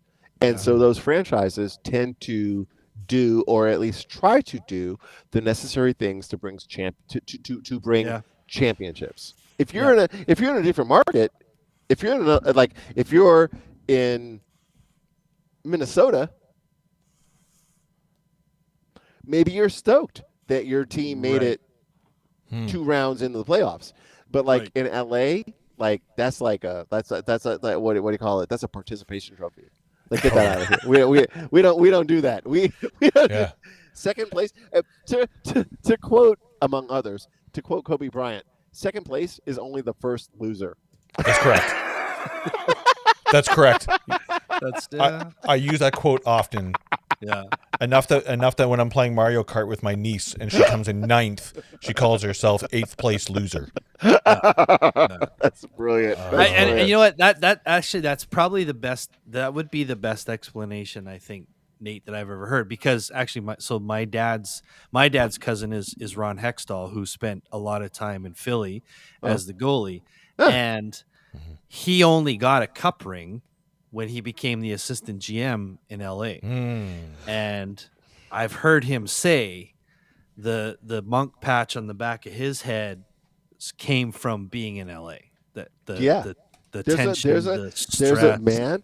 There's a thing, there's certain franchises where it's every year, we just want to the Super Bowl, Super Bowl. But if we had not won a Super Bowl, it would have been a failure. Failure. Yeah. Right? Would you say that tension? Would you say that stress is there in other, say for example, I think of Dallas Cowboys. Would that be equivalent? Okay, so having never lived in Dallas, I mean, I might guess maybe because they went through a stretch where it was Dallas was always there and always competing, right? So maybe they're synonymous with football and yes, all that. So, maybe. But here in LA, it's it's like if the Dodgers don't win the World Series, failure. If the Lakers don't win the championship, the NBA Finals, failure. If the freaking Kings don't win the NHL, freaking what's it called in the NHL? You're Stanley Canadian, Cup. Stanley Cup. Yeah. That's right. I don't know. Hockey. But yikes. But if the Kings don't win, failure. So Dodgers, Lakers, Kings, Rams, bring us championships, and that's what they go for. And even the Galaxy. I mean, Galaxy drafted. Soccer. They drafted what's his name? Posh's husband Beckham. Yeah. Beckham. Yes. Beckham. Yeah. I mean, so it's always top notch. Yeah. Well, I mean, LA is LA. It's that city, Yeah, that's right. So, yes. That's right. Sports. We're so spoiled. We're so spoiled here. We're spoiled here. Nate, you're always around the best. God damn. Maybe this is where that's why he's on my Mount Rushmore. Mount Mushmore. Mount Mushmore. Mount Mushmore. Yes. It's Rushmore adjacent. Rushmore adjacent. Mushmore. Well, there was actually supposed to be 1,000 soldiers on Mount Rushmore. Did you know that? No. 1,000 soldiers. Yeah. There was supposed to, underneath the busts was supposed to be 1,000 of the soldiers that fought in the war, and smaller, but beneath the busts. Yeah. Why are you Canadian and you know this, and I'm American and have no idea? We know nothing about Canada. That's I know nothing about the country I live in, actually. Not at all. As a kid, we went to Mount Rushmore, and we went to the interpretive center, and I love history and I love learning, so that was nice. Yeah. And if there was only one person killed during the making of Mount Rushmore. Huh. Right on. Mind blowing. Okay. And they hung from ropes and wooden seats and How about the shots when they're making? How about the shots when they're building the Empire State Building, and it's like dudes like sitting on steel girders eating their lunch, like just like chilling, like no fear. Yo, it's cool, it's all good. I'm like 1,500 feet above the ground, all good, ain't no thing. I'm Circus entertainers scare the hell out of me. Yeah, absolutely. And to me, I would say to that, I would actually say, so when Jill asked the question tonight about mindset, that's the person I want to ask about mindset, is the guy that stood up in those girders with no harness and walked across because he knew he wasn't going to fall. So he didn't fall. Okay, so we're like tangent on a tangent on a tangent right now. That's what we do. Anyone who has not seen, like all 2 people who are still in tune right now after we've been on this like for like 17 hours, all two of you, please go watch Man on Wire. Have you guys seen that? Yeah. Yes. No, but I've heard such good things. So I just watched the reason, great documentary. Right yeah. The reason I watched Man on Wire was because I heard Philip Petit being interviewed on NPR. Yes, that's where I am. Perfect. Yes. NPR. Far right. Thank you. Cool. And the interviewer said, "So do you ever get scared that you might fall?" And he said words to the effect of, "I don't believe it's possible for me to fall. If I believed it was possible for me to fall, I would be too afraid to do what I do." Yeah. And so and by the way, if anyone's listening who's not familiar with Philip Petit, when the U.S. had Twin Towers, World Trade, he walked across them on a freaking tightrope. Right, and like laid down and did like tricks and like did flips and did things, right? So the interviewer said, "So you don't believe it's possible to fall? So you must be a superhero." And he basically said, "I mean, if you put it that way, I guess so." If you're throwing, there it is. Yeah. I love it. I love Wow. it. That's so good. Such is life. That kind of resonated with me as well. Yeah, and that's Joseph Gordon-Levitt plays him, right? Oh, I don't know. I watched the documentary. I think it is. Oh, the doc. Yes. Oh, okay. I thought there was a movie. Is there a fictional like a docudrama or a biodrama, whatever it's called? I believe there is a a biopic movie, and I believe it's him that plays him, or maybe I'm wrong. I could be wrong. No, it's not the first time I've been wrong. Joseph Gordon-Levitt, you're right, is actually the person. I don't know that one. I only know the documentary. I would love to watch the documentary though. I'm gonna have to watch it. It's so good. I find that, and again, going back to it's not about drumming, because a lot of the things I've ever learned about even artistry, when I really delved into what Mitch was saying about you have to be the person that they know it's you by you playing the spoons, I actually stopped listening to drummers and I started looking at Picasso.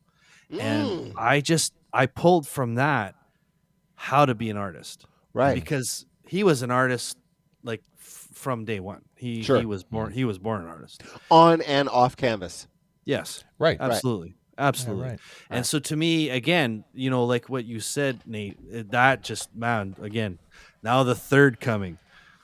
Whoa. If you just you can't believe, you just cannot believe that you're going to, it just can't be a reality, because if that's an option, right, it's done. You're done. Yes. PJ, are you ready to bring us home? Yeah, let's get us home here. I made the mistake of actually bringing up a tab that was up in Chrome next to me, and I feel like we need to share it one more time before we leave. That I clicked on that by mistake, and now. I'll find my grandma's recipe and I'll share it with you. You can post it. Thank you. Thank you. I've been trying that since Liberty, and he wouldn't share his grandma's meatball recipe. So Nate, we're gonna start with you. Yeah, you got to start the trend. Okay, here we go. We're gonna end the night. Thank you so much for hanging out with us tonight, and it ends with me asking this question. This is my question. At every drum clinic that I go to, Sean knows this, I always ask this question to the drummer that's up on stage performing. But I'm asking this, and so it doesn't need to be drum related. but typically I would ask you to. Nothing about this podcast has been, so perfect. Why would it be? You got it. You got it. Point. Good. Okay, let's make it not drum related then. I love it. So here's the question. It's easy to put our heroes on a pedestal, but they seem more human when you see them fail. So can you tell us a bit about something that you have not perfected so that we can hear about you failing and then speak about the challenges in order to get to that level of perfection, quote unquote? Okay. And ironically, he's sitting at a kit, so you could have asked the kit thing too. No kid. Okay. So I did a little bit of research, and I had an idea that this question might be coming. Mm-hmm. And the first thing that comes to mind is this. Now, this is not necessarily a parable about failing as much as it is a thought about something that we strive for reaching. So, flashback about 2.5 decades. I'm in LA. I'm on tour. I live in Boston at the time, but I'm in LA on tour, and I didn't bump into, but I tracked down my buddy Tony DiAugustine, who was a drummer, and I say to Tony DiAugustine, I say, Tony, what's the hardest thing about being a professional musician? And Tony says, balance. I'm expecting chart reading, chops, fast single strokes, playing with a metronome, groove, pocket. He says balance. And I'm like, balance? What are you talking about? And I said to him, a balance between what? And he said to me, a balance between everything. And I said, what on earth are you talking about? And so I went away from that conversation thinking my friend Tony is an idiot. This is useless information. Right? Yeah. Now, from that point forth, I realized every day more and more what he was talking about. He was talking about a balance between, for example, gigs that pay the most money versus gigs playing music you enjoy, right? A balance between gigs that pay the bills versus playing with people you like. A balance between being busy and on tour and making money versus being at home and having any time to enjoy all of that. So that, in terms of it's not something that I have, quote, failed at per se, but it is something that is an eternally moving target that I eternally work every single day at. So, for example, today, my day started with me watching my 4-year-old and my 6-year-old so that my wife could take my 10-year-old and her friends to their little birthday thing, right? So that's my family. There's the family thing, me and the 4 and the 6, right? Then when she finished, it was like, oh, I'm teaching lessons today. So then I had 2-3 lessons. Then it's like, okay, hey, by the way, can you get dinner for the family? Okay, there's family. Let me go do that. Then it's like, oh, I have a podcast with Sean and PJ tonight. Then there's the professional side. So there's a constant balance that I'm working towards. And it doesn't always work out. Sometimes I find okay, I'm super busy. I'm playing on the show. I'm doing sessions. I'm doing lessons. This is great.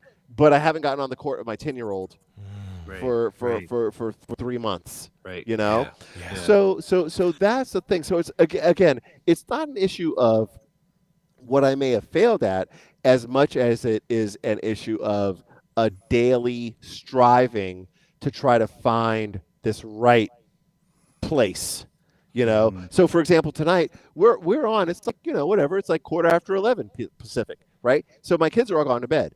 So tomorrow I'll make it a point to try to be all right, let me wrap the drum thing by 7, so I can go watch Encanto with my 6-year-old for the 97th time. So that's kind of my thing. That's my ongoing. And I could have been oh, there's this time when I thought the fill was here and it was there and I played in the wrong place. But realistically, on a that doesn't matter. Who cares? Yeah. On the grand scheme, It's more that whole overall life balance that I'm forever striving for, and I'll strive for it till I die. Like it'll never be perfect, but it'll have to be ever adjusted and ever tweaked and ever like dialed in till I kick off. You know, so that's my thing.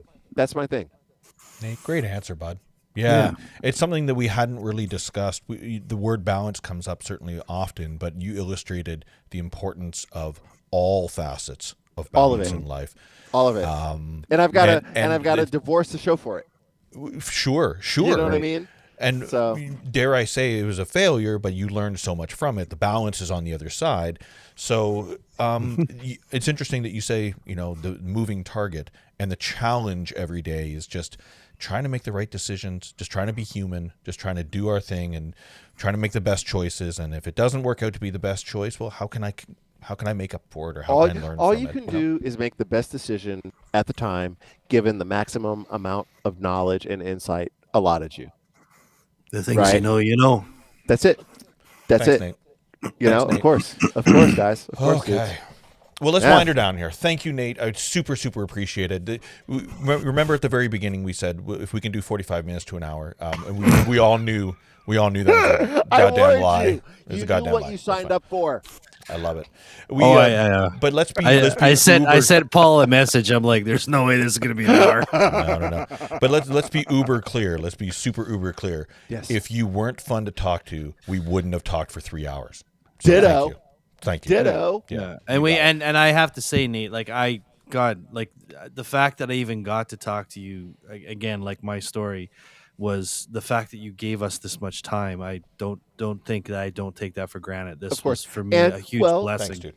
Well, and Sean, like in the mutual admiration society, it's like literally, you guys are rad. This has been an incredible chat that I've had with you. It has had just about 5.5 to 6% to do with drums. Yeah. Right. Right. Yeah. But like it's great, man. It's like I feel honored and privileged and blessed that anyone would give a crap about anything that I have to say. So I always feel like it's like, hey, do you want to do a podcast? Duh, of course I do. Yeah. Like I'd be an idiot not to want to do it. Someone wants to hear what I have to say. So there's that gratitude, and then there's that, and then like.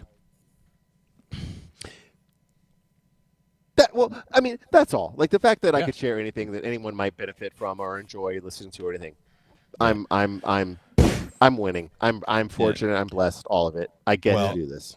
And not to, what do I say, degrade you? Or what's the term? Not to berate, but you're just a human guy. You're just a guy, the same as us. You know what I mean? You do super cool shit. That's do really cool stuff. But in the end, we're just three guys hanging out, like we said in the beginning, talking about stuff. So this is cool. You know? Exactly. Yeah, thanks, man. Exactly. Well, guys, thank you for having me. Yeah, you got it. So let's close it up here really quick. Sean, we've got one last stream that's happening for this month next week. I'm with the Goat. He's a techno artist. He is a drummer / electronic musician / drummer, and he's going to talk to us about how he implements his acoustic drums and drumming in general into drum programming within techno. As you know, I'm deep in the electronic scene, and I'm really always interested on programming electronic drums, but from a drummer's perspective. So. It's uber interesting. So we're chatting with him next on the 28th, I think. On Monday, yep. On Monday, yeah. Chatting with him, and then we've got some more stuff scheduled for March. So you want to be able to check out the website, drumgeek.com, for any updates that's going on. And if you were inspired by Nate, Nate does online lessons. So NateMorton.com. I do. If you're interested. Okay. Nate, this is the part where we're ending, but if you don't mind sticking around just right after the credits here, we'll do what we refer to as the back patting, and we'll tell each other how great we did for a quick second, and then that's it. So thanks everybody for hanging out. If you haven't hit follow. But that's us. Can I get random? Yeah. I'm in Fresno. If anyone listening is in Fresno on the 2nd of March. Yeah, okay. I'll be at Bentley's drum shop for a drum clinic. Beautiful. Throwing it out there. you know. We'll do a post about it if we can. Sean, Sure. if we can do if we can will do a post. I think we should do a post. I'll be doing a post tonight after the. Yeah, we'll do that for sure. Nice. Yep. Good. Thank you. Thanks everybody for hanging out. We got nothing else, I guess. Cool. Bye. Good night, everybody.